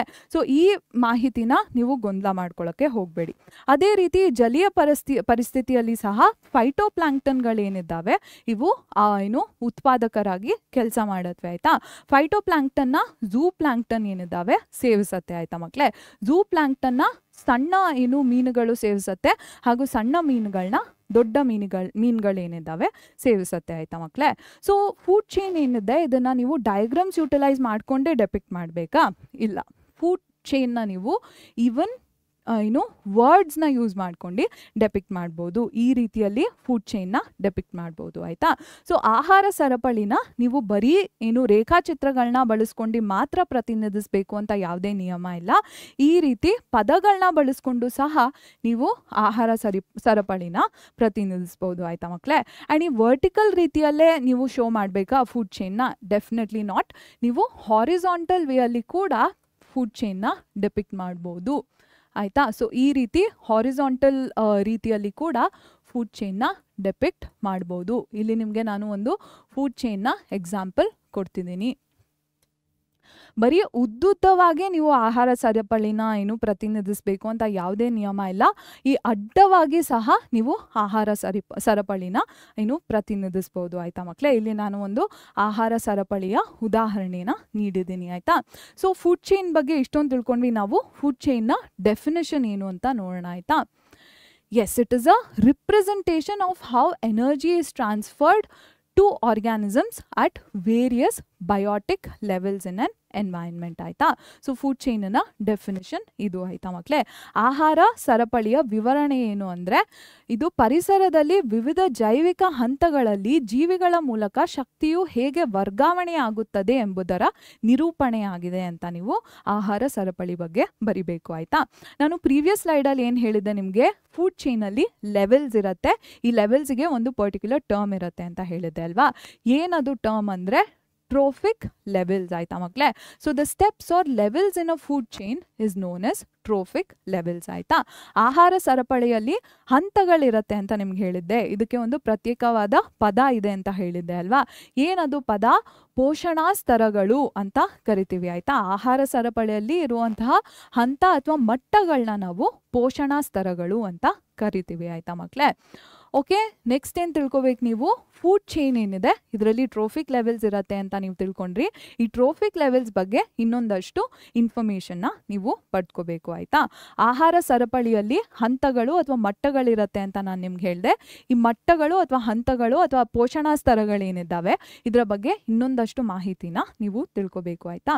ಸೊ ಫಸ್ಟ್ ಏನು ಗೊತ್ತಿರಬೇಕು, in any food chain most of the cases ಅಲ್ಲಿ ಪ್ರೊಡ್ಯೂಸರ್ಸ್ ಇನ್ ಅ ನಂಬರ್ಸ್ ಏನಿದೆ ಯೂಶಲಿ ಹೈಯೆಸ್ಟ್ ನಂಬರ್ಸಲ್ಲಿ ಇರುತ್ತೆ. ಪ್ರೊಡ್ಯೂಸರ್ಸ್ ಹೈಯೆಸ್ಟ್ ನಂಬರ್ಸಲ್ಲಿ ಸಿಗುತ್ತೆ. ಆ್ಯಂಡ್ ಟಾಪಲ್ಲಿರುವಂತಹ ಕಾರ್ನಿವೋರ್ಸ್, ಇದನ್ನು ನಾವು ಲಾರ್ಜ್ ಕಾರ್ನಿವೋರ್ಸ್ ಅಂತ ಕರಿತೀವಿ ಆಯಿತಾ. ಎಸ್, ಲಾರ್ಜ್ ಕಾರ್ನಿವೋರ್ಸ್ ಅಂತ ಕರಿತೀವಿ ಆಯಿತಾ. ಸೊ ಈ ಕಾರ್ನಿವೋರ್ಸಿನ ನಂಬರ್ ಲೋಯೆಸ್ಟ್ ನಂಬರಲ್ಲಿ ಇರುತ್ತೆ. That is why food chain usually ಈ ಪಿರಮಿಡ್ ಶೇಪಲ್ಲಿ ಕಾಣಿಸ್ಕೊಳ್ಳುತ್ತೆ. ಇದಕ್ಕೂ ಎಕ್ಸೆಪ್ಷನ್ಸ್ ಇದೆ, ಎಕ್ಸೆಪ್ಷನ್ಸ್ ಬಗ್ಗೆ ತಲೆ ಕೆಡಿಸ್ಕೋಬೇಡಿ. Just know that food chain ಏನಿದೆ ಇದರಲ್ಲಿ ಪ್ರೊಡ್ಯೂಸರ್ಸಿನ ನಂಬರ್ ಹೈಯೆಸ್ಟ್ ಆಗಿರುತ್ತೆ ಆ್ಯಂಡ್ ಟಾಪಲ್ಲಿ ಬರುವಂತಹ ಟ್ರೋಫಿಕ್ ಲೆವೆಲ್ಸಲ್ಲಿರುವಂಥ ಆರ್ಗ್ಯಾನಿಸಮ್ಸಿನ ನಂಬರ್ ಲೋ ಆಗಿರುತ್ತೆ ಅಂತ ನೀವು ತಿಳ್ಕೋಬೇಕು. ಸೊ ಒಂದು ಆಹಾರ ಸರಪಳಿಯಲ್ಲಿ ಈ ಉತ್ಪಾದಕರ ಸಂಖ್ಯೆ ಏನಿದೆ ಮಕ್ಕಳೇ, ತುಂಬ ಹೆಚ್ಚಿನ ಮಟ್ಟಕ್ಕೆ ಇರುತ್ತೆ ಆಯಿತಾ. ಉತ್ಪಾದಕರು ತುಂಬ ಹೆಚ್ಚಿನ ಮಟ್ಟಕ್ಕೆ ಇರುತ್ತವೆ ಯಾವುದೇ ಸಾಧಾರಣವಾಗಿ ಯಾವುದೇ ಆಹಾರ ಸರಪಳಿಯಲ್ಲಿ ಆಯಿತಾ. ಆಮೇಲೆ ಮೇಲಿನ ಪೋಷಣಾ ಸ್ತರದಲ್ಲಿ ಬರುವಂತಹ ಜೀವಿಗಳೇನಿದ್ದಾವೆ, ಭಕ್ಷಕ ಜೀವಿಗಳೇನಿದ್ದಾವೆ, ಇದರ ಸಂಖ್ಯೆ ತುಂಬಾ ಕಡಿಮೆ ಇರುತ್ತೆ ಯಾವುದೇ ಆಹಾರ ಸರಪಳಿಯಲ್ಲಿ ಆಯಿತಾ. ಸಾಧಾರಣವಾಗಿ ಇದಕ್ಕೂ ಕೂಡ ಅಪವಾದಗಳಿದೆ, ಅಪವಾದಗಳ ಬಗ್ಗೆ ಈಗ ತಲೆ ಕೆಡಿಸ್ಕೊಳ್ಳೋದು ಬೇಕಾಗಿಲ್ಲ ಆಯಿತಾ. ಓಕೆ, ಸೊ ನಾನು ಏನು ಹೇಳಿದೆ ನಿಮಗೆ, ಬಾಟಮಲ್ಲಿ ಪ್ರೊಡ್ಯೂಸರ್ಸ್ ಬರ್ತವೆ. ಪ್ರೊಡ್ಯೂಸರ್ಸ್ನ ನಾವು ಆಟೋಟ್ರೋಫ್ಸ್ ಅಂತ ಕನ್ಸಿಡರ್ ಮಾಡ್ಬೋದು. ಸೊ ಯಾವುದೇ ಫುಡ್ ಚೈನ್ನ in most of the cases first trophic ಲೆವೆಲಲ್ಲಿ ಪ್ರೊಡ್ಯೂಸರ್ಸ್ ಇರ್ತವೆ. ಪ್ರೊಡ್ಯೂಸರ್ಸ್ ಆರ್ ಆಟೋಟ್ರೋಫ್ಸ್ ಅಂತ ನೀವು ತಿಳ್ಕೋಬೇಕು. ಯಾವುದೇ ಆಹಾರ ಸರಪಳಿಯ ಮೊದಲನೇ ಪೋಷಣಾ ಸ್ತರದಲ್ಲಿ ಯಾವತ್ತಿದ್ರೂ ಉತ್ಪಾದಕ ಜೀವಿಗಳಿರ್ತವೆ. ಉತ್ಪಾದಕ ಜೀವಿಗಳು ಸ್ವಪೋಷಕ ಜೀವಿಗಳು ಅಂತ ನೀವು ಅರ್ಥ ಮಾಡ್ಕೋಬೇಕು. ಸೊ ಈ ಪ್ರೊಡ್ಯೂಸರ್ಸ್ನ ಡೈರೆಕ್ಟಾಗಿ ಕನ್ಸ್ಯೂಮ್ ಮಾಡುವಂಥ ಆರ್ಗ್ಯಾನಿಸಮ್ಸ್ ಸೆಕೆಂಡ್ ಟ್ರೋಫಿಕ್ ಲೆವೆಲಲ್ಲಿ ಬರ್ತವೆ. ಇದನ್ನು ನಾವು ಪ್ರೈಮರಿ ಕನ್ಸ್ಯೂಮರ್ಸ್ ಅಂತ ಕರಿತೀವಿ. Because they are feeding on plants, ಇದನ್ನು ನಾವು ಹರ್ಬಿವೋರ್ಸ್ ಅಂತ ಕೂಡ ಕರಿಬಹುದು. ಎರಡನೇ ಪೋಷಣಾ ಸ್ತರದಲ್ಲಿ ಸಸ್ಯಗಳನ್ನ ಸೇವಿಸುವಂತಹ ಜೀವಿಗಳು, ಸಸ್ಯಗಳನ್ನ ನೇರವಾಗಿ ಸೇವಿಸುವಂತಹ ಜೀವಿಗಳು ಬರ್ತವೆ. ಇದನ್ನ ನಾವು ಪ್ರಾಥಮಿಕ ಭಕ್ಷಕರು ಅಂತ ಪರಿಗಣಿಸ್ತೀವಿ. ಹಾಗೂ ಈ ಜೀವಿಗಳು ಸಸ್ಯಾಹಾರಿಗಳಾಗಿರ್ತವೆ ಆಯ್ತಾ. ಮತ್ತೆ ಮೂರನೇ ಪೋಷಣಾ ಸ್ತರದಲ್ಲಿ ಬರುವಂತಹ ಜೀವಿಗಳನ್ನ ನಾವು ದ್ವಿತೀಯಕ ಭಕ್ಷಕರು ಅಂತ ಕರಿತೀವಿ. ಈ ಜೀವಿಗಳು ಸಣ್ಣ ಮಾಂಸಾಹಾರಿಗಳಿರ್ತವೆ ಆಯ್ತಾ. ಎರಡನೇ ಪೋಷಣಾ ಸ್ತರದಲ್ಲಿ ಬರುವಂತಹ ಜೀವಿಗಳನ್ನ ಸೇವನೆ ಮಾಡ್ತಿರೋದ್ರಿಂದ ಈ ಜೀವಿಗಳನ್ನ ನಾವು ಮಾಂಸಾಹಾರಿಗಳು ಅಂತ ಪರಿಗಣಿಸ್ತೀವಿ. ಥರ್ಡ್ ಟ್ರೋಫಿಕ್ ಲೆವೆಲ್ ಅಲ್ಲಿ ನಾವು ಸೆಕೆಂಡ್ರಿ ಕನ್ಸ್ಯೂಮರ್ಸ್ನ ನೋಡ್ತೀವಿ ಆಯ್ತಾ ಮಕ್ಕಳೇ. ಆ್ಯಂಡ್ ಬಿಕಾಸ್ ಸೆಕೆಂಡ್ ಟ್ರೋಫಿಕ್ ಲೆವೆಲಲ್ಲಿ ಇರುವಂತಹ ಪ್ರೈಮರಿ ಕನ್ಸ್ಯೂಮರ್ಸ್ನ ಕನ್ಸ್ಯೂಮ್ ಮಾಡ್ತಿದ್ದಾವೆ ಅಲ್ವಾ, ಸೊ ಈ ಆರ್ಗ್ಯಾನಿಸಮ್ಸ್ನ ನಾವು ಸ್ಮಾಲ್ ಕಾರ್ನಿವೋರ್ಸ್ ಅಂತ ಕನ್ಸಿಡರ್ ಮಾಡ್ತೀವಿ ಆಯ್ತಾ. ಅದೇ ರೀತಿ ಫೋರ್ತ್ ಟ್ರೋಫಿಕ್ ಲೆವೆಲಲ್ಲಿ ಟರ್ಷರಿ ಕನ್ಸ್ಯೂಮರ್ಸ್ ಕಾಣಿಸ್ಕೊಳ್ಳತ್ವೆ. ಆ್ಯಂಡ್ ಈ ಕನ್ಸ್ಯೂಮರ್ ಸ್ಮಾಲ್ ಕಾರ್ನಿವೋರ್ಸ್ನ ಕನ್ಸ್ಯೂಮ್ ಮಾಡ್ತಿರೋದ್ರಿಂದ ಇದನ್ನು ನಾವು ಲಾರ್ಜ್ ಕಾರ್ನಿವೋರ್ಸ್ ಅಂತ ಕನ್ಸಿಡರ್ ಮಾಡ್ತೀವಿ ಆಯಿತಾ. ಸೊ ನಾಲ್ಕನೇ ಪೋಷಣಾ ಸ್ತರದಲ್ಲಿ ಇರುವಂತಹ ಜೀವಿಗಳನ್ನ ತೃತೀಯಕ ಭಕ್ಷಕರು ಅಂತ ಕರಿತೀವಿ. ಹಾಗೂ ಸಣ್ಣ ಮಾಂಸಾಹಾರಿಗಳನ್ನ ಸೇವನೆ ಮಾಡ್ತಿರೋದ್ರಿಂದ ಈ ಜೀವಿಗಳನ್ನ ನಾವು ಉನ್ನತ ಮಾಂಸಾಹಾರಿಗಳು ಅಂತ ಪರಿಗಣಿಸ್ತೀವಿ ಆಯಿತಾ ಮಕ್ಕಳೇ. ಸೊ ನಿಮಗೆ ಟ್ರೋಫಿಕ್ ಲೆವೆಲ್ಸ್ ಬಗ್ಗೆ ಇಷ್ಟು ಇನ್ಫಾರ್ಮೇಷನ್ ಇರಬೇಕು, ಪೋಷಣಾ ಸ್ತರಗಳ ಬಗ್ಗೆ ಇಷ್ಟು ಮಾಹಿತಿ ಇರಬೇಕು ಆಯ್ತಾ ಮಕ್ಕಳೇ. ಓಕೆ, ಸೊ ನಾವು ಇಷ್ಟೊತ್ತವರೆಗೂ ಟ್ರೋಫಿಕ್ ಲೆವೆಲ್ಸ್ ಬಗ್ಗೆ ತಿಳ್ಕೊಂಡ್ವಿ. ಈಗ ನಾವು ಈ ಫುಡ್ ಚೈನ್ನ ಟ್ರೋಫಿಕ್ ಲೆವೆಲ್ಸಲ್ಲಿ ಎನರ್ಜಿ ಟ್ರಾನ್ಸ್ಫರ್ ಹೇಗೆ ನಡೆಯುತ್ತೆ ಅಂತ ಅರ್ಥ ಮಾಡ್ಕೋಬೇಕು. ಎನರ್ಜಿ ಟ್ರಾನ್ಸ್ಫರ್ಗೆ ಒಂದು ಪರ್ಟಿಕ್ಯುಲರ್ ರೂಲ್ ಇರುತ್ತೆ ಆಯಿತಾ. ಸೊ ಆ ರೂಲ್ ಏನು ಅಂತ ನಾವು ತಿಳ್ಕೊಬೇಕು ಆಯಿತಾ ಮಕ್ಕಳೇ. ಸೊ ಇಷ್ಟೊತ್ತವರೆಗೂ ನಾವು ಆಹಾರ ಸರಪಳಿನ ಬಗ್ಗೆ ತಿಳ್ಕೊಂಡ್ವಿ ಹಾಗೂ ಪೋಷಣಾ ಸ್ತರಗಳ ಬಗ್ಗೆ ತಿಳ್ಕೊಂಡ್ವಿ. ಈಗ ನಾವು ಈ ಪೋಷಣಾ ಸ್ತರಗಳಲ್ಲಿ ಈ ಶಕ್ತಿಯ ವರ್ಗಾವಣೆ ಹೇಗೆ ನಡೆಯುತ್ತೆ ಅಂತ ತಿಳ್ಕೋಬೇಕು. ಈ ಶಕ್ತಿಯ ವರ್ಗಾವಣೆಗೆ ಒಂದು ಪ್ರತ್ಯೇಕವಾದ ನಿಯಮ ಇದೆ. ಏನದು ನಿಯಮ ಅಂತ ತಿಳ್ಕೋಬೇಕು ಆಯ್ತಾ ಮಕ್ಕಳೇ. So food chain starts of with a producer ಅಲ್ವಾ. ಸೊ ಪ್ರೊಡ್ಯೂಸರ್ಸ್ ಏನು ಮಾಡ್ತವೆ, ಆಟೋಟ್ರೋಫಿಕ್ ನ್ಯೂಟ್ರಿಷನ್ನ ಫಾಲೋ ಮಾಡ್ತವೆ. ಆಟೋಟ್ರೋಫಿಕ್ ನ್ಯೂಟ್ರಿಷನ್ನ ಫಾಲೋ ಮಾಡಬೇಕು ಅಂದರೆ ಪ್ರೊಡ್ಯೂಸರ್ಸಿಗೆ ಸೋಲಾರ್ ಎನರ್ಜಿ ಬೇಕು ಟು ಕ್ಯಾರಿ ಔಟ್ ಫೋಟೋಸಿಂಥೆಸಿಸ್ ಆಯಿತಾ. ಸೊ ನಿಮಗೆ ಈ ಸೋಲಾರ್ ಎನರ್ಜಿ ಬಗ್ಗೆ ಏನು ಗೊತ್ತಿರಬೇಕು ಅಂದರೆ, ಆಟೋಟ್ರೋಫ್ಸ್ ಏನಿದ್ದಾವೆ ಇದು ಸನ್ ನಮಗೆ ಸೋಲಾರ್ ಎನರ್ಜಿ ಕೊಡುತ್ತೆ ಅಲ್ವಾ. ಸೊ ಸನ್ ಕೊಡುವಂಥ ಎನರ್ಜಿಯಲ್ಲಿ ಬರೀ 1% ಆಫ್ ಎನರ್ಜಿನ ಆಟೋಟ್ರೋಫ್ಸ್ ಕ್ಯಾಪ್ಚರ್ ಮಾಡ್ತವೆ. ಆಟೋಟ್ರೋಫ್ಸ್ ಕ್ಯಾಪ್ಚರ್ ಮಾಡ್ತವೆ. ಸೋಲಾರ್ ಎನರ್ಜಿಯಲ್ಲಿ ಬರೀ 1%ನ ಆಟೋಟ್ರೋಫ್ಸ್ ಕ್ಯಾಪ್ಚರ್ ಮಾಡುತ್ತವೆ ಆಯಿತಾ. ಸೊ ಆ ಇನ್ಫಾರ್ಮೇಷನ್ ನಿಮಗೆ ಇರಬೇಕು ಆಯಿತಾ ಮಕ್ಕಳೇ. ಸೊ ಈ ಸೂರ್ಯನಿಂದ ಬರ್ತಿರುವಂತಹ ಬೆಳಕಿನ ಶಕ್ತಿಯಿಂದ ಸ್ವಪೋಷಕ ಜೀವಿಗಳು ಆಹಾರನ ತಯಾರು ಮಾಡ್ತವೆ ಅಲ್ವಾ ಮಕ್ಕಳೇ. ನಿಮ್ಗೆ ಇದರಲ್ಲಿ ಏನು ಮಾಹಿತಿ ಗೊತ್ತಿರಬೇಕು ಅಂದರೆ, ಸೂರ್ಯನ ಬೆಳಕಿನ ಶಕ್ತಿ ಏನಿದೆ ಅದರಲ್ಲಿ ಬರೀ 1% ಶಕ್ತಿನ ಮಾತ್ರ ನಮ್ಮ ಸ್ವಪೋಷಕ ಜೀವಿಗಳು ಹೀರ್ಕೊಳ್ಳತ್ವೆ ಆಯಿತಾ. ಮಿಕ್ಕಿದ್ದು 99% ಶಕ್ತಿನ ಏನು ಸ್ವಪೋಷಕ ಜೀವಿಗಳು ಹೀರ್ಕೊಳ್ಳೋದಿಲ್ಲ ಆಯ್ತಾ. ಸೊ ಬರೀ 1% ಏನು ಬೆಳಕಿನ ಶಕ್ತಿನ ಮಾತ್ರ ಸ್ವಪೋಷಕ ಜೀವಿಗಳು ಹೀರ್ಕೋತವೆ ಆಯ್ತಾ ಮಕ್ಕಳೇ. ಓಕೆ, ನೆಕ್ಸ್ಟ್ ಏನು ಗೊತ್ತಿರಬೇಕು ಅಂದರೆ ಈ ಆಟೋಟ್ರೋಫಿಕ್ ಆರ್ಗ್ಯಾನಿಸಮ್ಸ್ ಏನು ಎನರ್ಜಿನ ಕ್ಯಾಪ್ಚರ್ ಮಾಡಿ ಫುಡ್ನ ಪ್ರಿಪೇರ್ ಮಾಡತ್ವೆ ಅಲ್ವಾ. ಆಟೋಟ್ರೋಫಿಕ್ ಆರ್ಗ್ಯಾನಿಸಮ್ಸ್ ಲೆವೆಲಲ್ಲಿರುವಂತಹ ಎನರ್ಜಿಯಲ್ಲಿ ಬರೀ 10% of the energy is available to the next trophic level for consumption. So autotrophic level alli let's say 100 joules of energy ಇದೆ ಅಂತ ನೀವು ಕನ್ಸಿಡರ್ ಮಾಡಿ. ಸನ್ ಎನರ್ಜಿ ಏನಿದೆ ಇದು 10,000 joules ಅಂತ ಕನ್ಸಿಡರ್ ಮಾಡಿ ಆಯ್ತಾ ಮಕ್ಕಳೇ. ಸೊ 10,000 ಜೂಲಲ್ಲಿ 1% ಎನರ್ಜಿ ಎಷ್ಟಾಯಿತು, 100 ಜೂಲ್ ಆಯಿತು ಆಯಿತಾ. ಸೊ ಆಟೋಟ್ರೋಫಿಕ್ ಆರ್ಗ್ಯಾನಿಸಮ್ಸ್ಗೆ ಈಗ 100 ಜೂಲ್ ಆಫ್ ಎನರ್ಜಿ ಇದೆ ಅಂತ ಕನ್ಸಿಡರ್ ಮಾಡಿ ಆಯಿತಾ. So out of this 100 joule of energy ಬರೀ 10% ಆಫ್ 100 ಜೂಲ್ಸ್ 10% ಆಫ್ 100 ಜೂಲ್ಸ್ ಎಷ್ಟದು, ಬರೀ 10 ಜೂಲ್ಸ್ ಆಫ್ ಎನರ್ಜಿ ಏನಿದೆ ಅದು ಇನ್ಸೆಕ್ಟ್ ಲೆವೆಲ್ಗೆ ಅವೈಲೇಬಲ್ ಇರುತ್ತೆ. ಸೊ ಇನ್ಸೆಕ್ಟ್ ಲೆವೆಲ್ಗೆ ಬರೀ 10 ಜೂಲ್ಸ್ ಆಫ್ ಎನರ್ಜಿ ಅವೈಲೇಬಲ್ ಇರುತ್ತೆ. ಮಿಕ್ಕಿದ ಎನರ್ಜಿ ಎಲ್ಲಿಗೆ ಹೋಗುತ್ತೆ ಅಂತ ನಾನು ಹೇಳ್ತೀನಿ, ಬಟ್ ಫಾರ್ ನಾವು ಇಷ್ಟು ಅರ್ಥ ಮಾಡ್ಕೊಳ್ಳಿ ಆಯಿತಾ. ಸೊ ಈ ಸೆಕೆಂಡ್ ಟ್ರೋಫಿಕ್ ಲೆವೆಲಲ್ಲಿ 10 ಜೂಲ್ ಆಫ್ ಎನರ್ಜಿ ಇದೆ ಅಲ್ವಾ. ನೆಕ್ಸ್ಟ್ ಟ್ರೋಫಿಕ್ ಲೆವೆಲ್ಗೆ 10 ಜೂಲಿನ 10% ಮಾತ್ರ ಅವೈಲೇಬಲ್ ಇರುತ್ತೆ.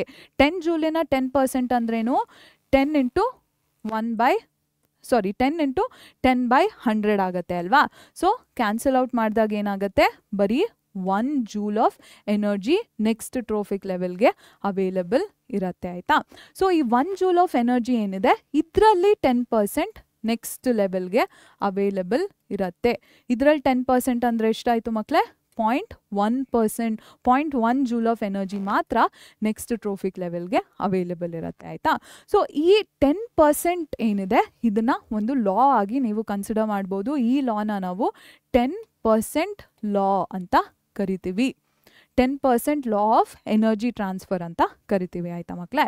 ಸೊ ಮಕ್ಕಳೇ ಫಸ್ಟ್ ನಾವು 10% ಲಾ ಏನು, ಇದರ ಡೆಫಿನೇಷನ್ ಏನು ಅಂತ ತಿಳ್ಕೊಳ್ಳೋಕ್ಕಿಂತ ಮುಂಚೆ ಕನ್ನಡ ಮಾಧ್ಯಮದ ಮಕ್ಕಳಿಗೆ ಹೇಳಬೇಕು. ಸೊ ಮಕ್ಕಳೇ ನಾನು ಹೇಳಿದೆ ನಿಮಗೆ ಸೂರ್ಯನ ಬೆಳಕಿನ ಶಕ್ತಿ ಏನಿದೆ ಇದರಲ್ಲಿ ಬರೀ 1% ಶಕ್ತಿನ ಮಾತ್ರ ನಮ್ಮ ಏನು ಸ್ವಪೋಷಕಗಳು ಏನು ಹೀರ್ಕೋತಾವೆ ಅಂತ ಹೇಳಿದೆ ಅಲ್ವಾ ಮಕ್ಕಳೇ. ಸೊ ಈಗ ಏನು ಗೊತ್ತಾಗಬೇಕು, ಸೂರ್ಯನ ಬೆಳಕಿನ ಶಕ್ತಿ 10,000 ಜೂಲ್ ಅಂತ ನೀವು ಪರಿಗಣಿಸಿ ಆಯಿತಾ. ಸೊ 10,000 ಜೂಲಿನ 1% ಅಂದರೆ ಎಷ್ಟು, 100 ಜೂಲ್ ಮಾತ್ರ ಏನು ನಮ್ಮ ಮೊದಲನೇ ಪೋಷಣಾ ಸ್ತರದಲ್ಲಿ ಇರುತ್ತೆ ಆಯಿತಾ. ಸ್ವಪೋಷಕಗಳು ಬರೀ 100 ಜೂಲಷ್ಟು ಎನರ್ಜಿ ಏನು ಶಕ್ತಿನ ಮಾತ್ರ ಹೀರ್ಕೊಂಡಿರ್ತವೆ ಆಯಿತಾ. ಸೊ ಈ 100 ಜೂಲಲ್ಲಿ ಈ 100 ಜೂಲಷ್ಟು ಎನರ್ಜಿಯಲ್ಲಿ ಬರೀ 10% ಶಕ್ತಿ ಮಾತ್ರ ಮುಂದಿನ ಪೋಷಣಾ ಸ್ತರಕ್ಕೆ ಏನು ಉಪಯುಕ್ತವಾಗಿರುತ್ತೆ ಆಯಿತಾ. ಅಂದರೆ 100 ಜೂಲಲ್ಲಿ 10% ಅಂದರೆ ಎಷ್ಟು, 100 ಇಂಟು 10/100 ಆಗುತ್ತೆ ಅಲ್ವಾ. ಸೊ ಇದೆಷ್ಟಾಯಿತು ಮಕ್ಕಳೇ, 100 ಜೂಲಲ್ಲಿ 10% ಅಂದರೆ ಬರೀ 10 ಜೂಲಷ್ಟು ಶಕ್ತಿ ಏನಿದೆ ಅದು ಎರಡನೇ ಪೋಷಣಾ ಸ್ತರಕ್ಕೆ ಏನು ಸಿಗತ್ತೆ ಆಯಿತಾ ಮಕ್ಕಳೇ. ಸೊ ಎರಡನೇ ಪೋಷಣಾ ಸ್ತರದಲ್ಲಿ ಶಕ್ತಿ ಎಷ್ಟಾಯಿತು, ಈಗ 10 ಜೂಲು ಶಕ್ತಿ ಆಯಿತು ಆಯಿತಾ. ಸೊ ಮಿಕ್ಕಿದ್ದು 90% ಶಕ್ತಿ ಎಲ್ಲಿಗೆ ಹೋಗ್ತಿದೆ ಅಂತ ನಾನು ಹೇಳ್ತೀನಿ. ಸದ್ಯಕ್ಕೆ 10% ನಿಯಮ 10% ಲಾ ಅಂತ ಕರಿತೀವಿ ಅಲ್ವಾ, 10% ನಿಯಮ ಅಂತ ಕರಿತೀವಿ ಅಲ್ವಾ. ಸೊ ಈ ನಿಯಮ ಏನು ಅಂತ ನೀವು ಅರ್ಥ ಮಾಡ್ಕೊಳ್ಳಿ ಆಯಿತಾ. ಸೊ ಎರಡನೇ ಪೋಷಣಾ ಸ್ತರದಲ್ಲಿ ಈಗ 10 ಜೂಲಷ್ಟು ಶಕ್ತಿ ಇದೆ ಆಯಿತಾ. ಸೊ ಈ 10 ಜೂಲಲ್ಲಿ ಬರೀ 10% ಮಾತ್ರ ಮುಂದಿನ ಪೋಷಣಾ ಸ್ತರಕ್ಕೆ ಏನು ಸಿಗತ್ತೆ ಆಯ್ತಾ ಮಕ್ಕಳೇ. ಸೊ 10 ಜೂಲಲ್ಲಿ 10% ಅಂದರೆ ಎಷ್ಟು, 10 ಇಂಟು 10/100 ಮಾಡಬೇಕು ಆಯಿತಾ. ಆಗ ಎಷ್ಟು ಸಿಗುತ್ತೆ, ಸಂಖ್ಯೆ 1 ಜೂಲ್ ಆಯಿತಾ ಮಕ್ಕಳೇ. ಬರೀ 1 ಜೂಲಷ್ಟು ಶಕ್ತಿ ಮಾತ್ರ ಮುಂದಿನ ಪೋಷಣಾ ಸ್ತರಕ್ಕೆ ಏನು ಸಿಗತ್ತೆ ಆಯಿತಾ. ಸೊ 1 ಜೂಲಲ್ಲಿ 10% ಎಷ್ಟು, 0.1 ಜೂಲ್ ಆಗುತ್ತೆ ಅಲ್ವಾ. ಸೊ 0.1 ಜೂಲು ಮಾತ್ರ 4ನೇ ಪೋಷಣಾ ಸ್ತರಕ್ಕೆ ಸಿಗತ್ತೆ ಆಯಿತಾ ಮಕ್ಕಳೇ. ಸೊ ಈ ನಿಯಮ ಏನಿದೆ ಇದನ್ನು ನಾವು 10% ನಿಯಮ ಅಥವಾ 10% ನಿಯಮ ಅಂತ ಕರಿಬಹುದು ಆಯಿತಾ. ಸೊ ಈ ನಿಯಮದ ವಿವರಣೆ ಏನು ಅಂತ ನೀವು ತಿಳ್ಕೊಳ್ಳಿ. ಈ 10% ಲಾದು ಡೆಫಿನೇಷನ್ ಏನು ಅಂತ ತಿಳ್ಕೊಳ್ಳಿ. Only 10% of energy from a particular trophic level is available for consumption by the next trophic level. So 100 ಜೂಲ್ ಇಲ್ಲಿ ಅವೈಲಬಲ್ ಇದೆ ಅಂದರೆ ಬರೀ 10% ಆಫ್ 100 ಜೂಲ್ ನೆಕ್ಸ್ಟ್ ಲೆವೆಲ್ಗೆ ಅವೈಲಬಲ್ ಇರುತ್ತೆ. ಆ್ಯಂಡ್ 10 ಜೂಲ್ ಇಲ್ಲಿ ಅವೈಲಬಲ್ ಇದೆ ಅಂದರೆ ಬರೀ 10% ಆಫ್ 10 ಜೂಲ್ ನೆಕ್ಸ್ಟ್ ಲೆವೆಲ್ಗೆ ಅವೈಲಬಲ್ ಇರುತ್ತೆ ಆಯಿತಾ. ಸೊ ದಿಸ್ ಇಸ್ ದ 10% ಲಾ ಆಯಿತಾ ಮಕ್ಕಳೇ. ಸೊ ಈ ನಿಯಮ ಏನಿದೆ ಇದರ ವಿವರಣೆ ಏನು ಅಂದರೆ ನಿರ್ದಿಷ್ಟ ಪೋಷಣಾ ಸ್ತರದಿಂದ ಕೇವಲ 10% ಶಕ್ತಿಯು ಮುಂದಿನ ಪೋಷಣಾ ಸ್ತರದಲ್ಲಿ ಬಳಕೆಗೆ ಲಭ್ಯವಾಗಿರುತ್ತದೆ. ಇದರ ಅರ್ಥ ಏನು, ಮೊದಲನೇ ಪೋಷಣಾ ಸ್ತರದಲ್ಲಿ 100 ಜೂಲ್ ಇದ್ದರೆ 100 ಜೂಲಿನ 10% ಮಾತ್ರ ಮುಂದಿನ ಪೋಷಣಾ ಸ್ತರಕ್ಕೆ ಲಭ್ಯವಿರುತ್ತೆ.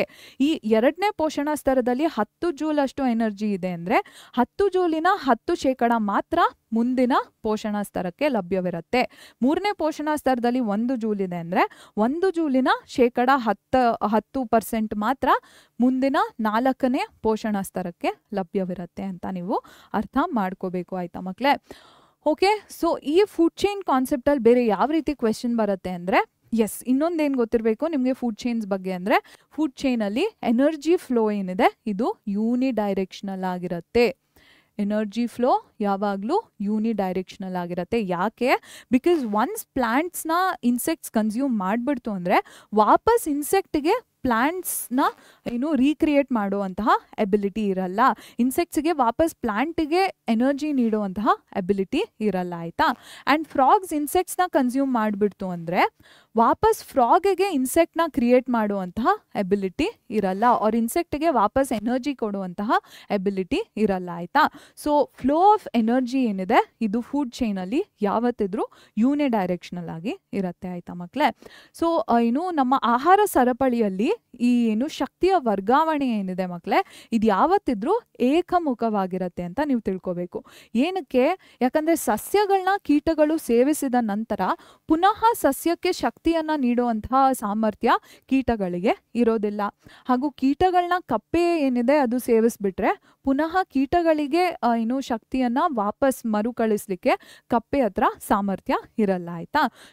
ಶಕ್ತಿಯ ವರ್ಗಾವಣೆ ಒಂದು ಆಹಾರ ಸರಪಳಿಯಲ್ಲಿ ಯಾವತ್ತಿದ್ರೂ ಏಕಮುಖವಾಗಿ ನಡೆಯುತ್ತೆ ಆಯಿತಾ ಮಕ್ಕಳೇ. ಓಕೆ, ನೆಕ್ಸ್ಟ್ ಏನು ಗೊತ್ತಿರಬೇಕು? ಸೊ ನಾನು ಹೇಳಿದೆ 10% ಲಾ ಬಗ್ಗೆ ಹೇಳಿದೆ ಅಲ್ವಾ. 10% ಲಾ ಬಗ್ಗೆ ಹೇಳಿದೆ. ಬರೀ 10% of the energy in the previous trophic level is available to the next trophic level ಅಂತ ಹೇಳಿದೆ.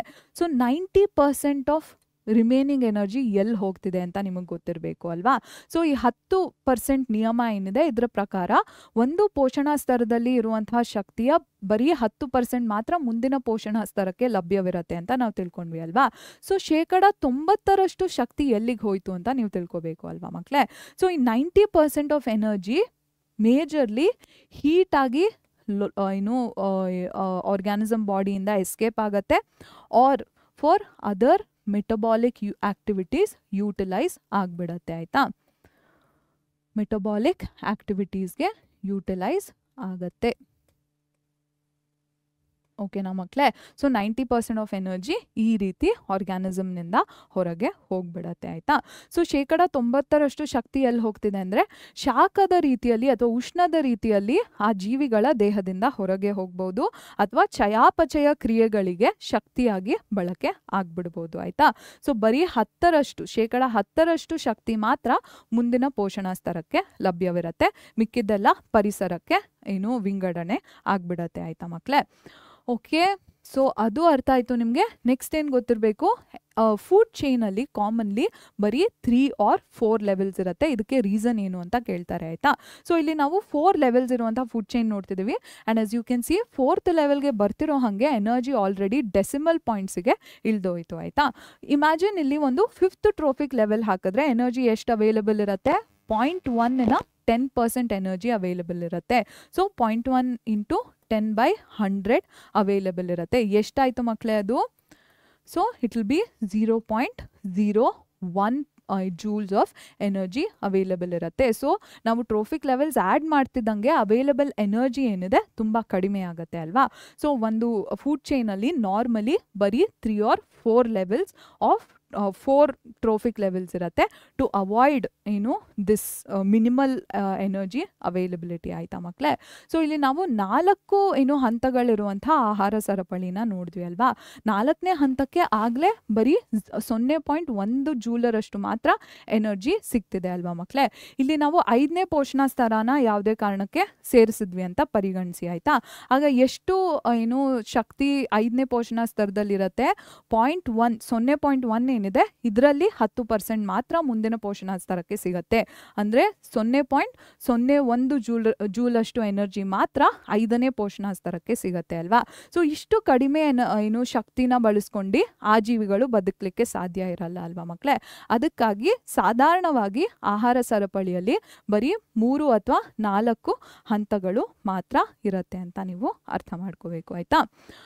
Okay yes. ಸೊ ಈಗ ನಾವು ಫುಡ್ ವೆಬ್ ಅನ್ನುವಂಥ ಒಂದು ಕಾನ್ಸೆಪ್ಟ್ಗೆ ಬರ್ತೀವಿ ಆಯಿತಾ.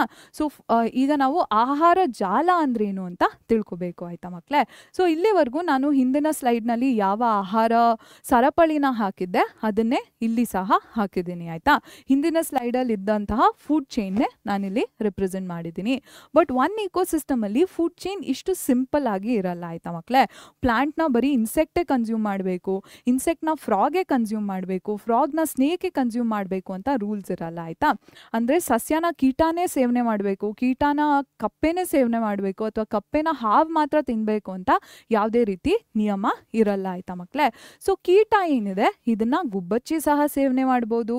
ಹಾಗೂ ಗುಬ್ಬಚ್ಚಿ ಬರೀ ಕೀಟನ ಸೇವನೆ ಮಾಡತ್ತಾ? ಇಲ್ಲ, ಗುಬ್ಬಚ್ಚಿ ಸಸ್ಯಗಳನ್ನ ಕೂಡ ಸೇವನೆ ಮಾಡ್ಬೋದು. ಹೇಗೆ? ಆಹಾರ ಧಾನ್ಯಗಳ ರೂಪದಲ್ಲಿ ಗುಬ್ಬಚ್ಚಿ ಸಸ್ಯಗಳನ್ನ ಕೂಡ ಸೇವನೆ ಮಾಡ್ಬೋದು. ಅಂದರೆ ಇನ್ಸೆಕ್ಟ್ಸ್ ಏನಿದ್ದಾವೆ ಇದು ಬರೀ ಫ್ರಾಗಿಂದ ಮಾತ್ರ ಕನ್ಸ್ಯೂಮ್ ಆಗಬೇಕು ಅಂತ ರೂಲ್ಸ್ ಇಲ್ಲ.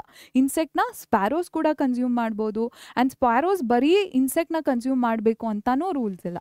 ಸ್ಪ್ಯಾರೋ ಪ್ಲಾಂಟ್ಸ್ನ ಕೂಡ ಕನ್ಸ್ಯೂಮ್ ಮಾಡ್ಬೋದು in the form of food grains ಆಯಿತಾ. ಸೊ ಈ ಸ್ಪ್ಯಾರೋ ಹಾಗೆ ಇಂಡಿಪೆಂಡೆಂಟ್ ಆಗಿರತ್ತಾ? ಇಲ್ಲ ಅಲ್ವಾ. ಸ್ಪ್ಯಾರೋನ ಕ್ರೋಸ್ ಕೂಡ ಕನ್ಸ್ಯೂಮ್ ಮಾಡ್ಬೋದು. ಅಂದರೆ ಗುಬ್ಬಚ್ಚಿನ ಕಾಗೆ ಸಹ ಸೇವಿಸ್ಬೋದು.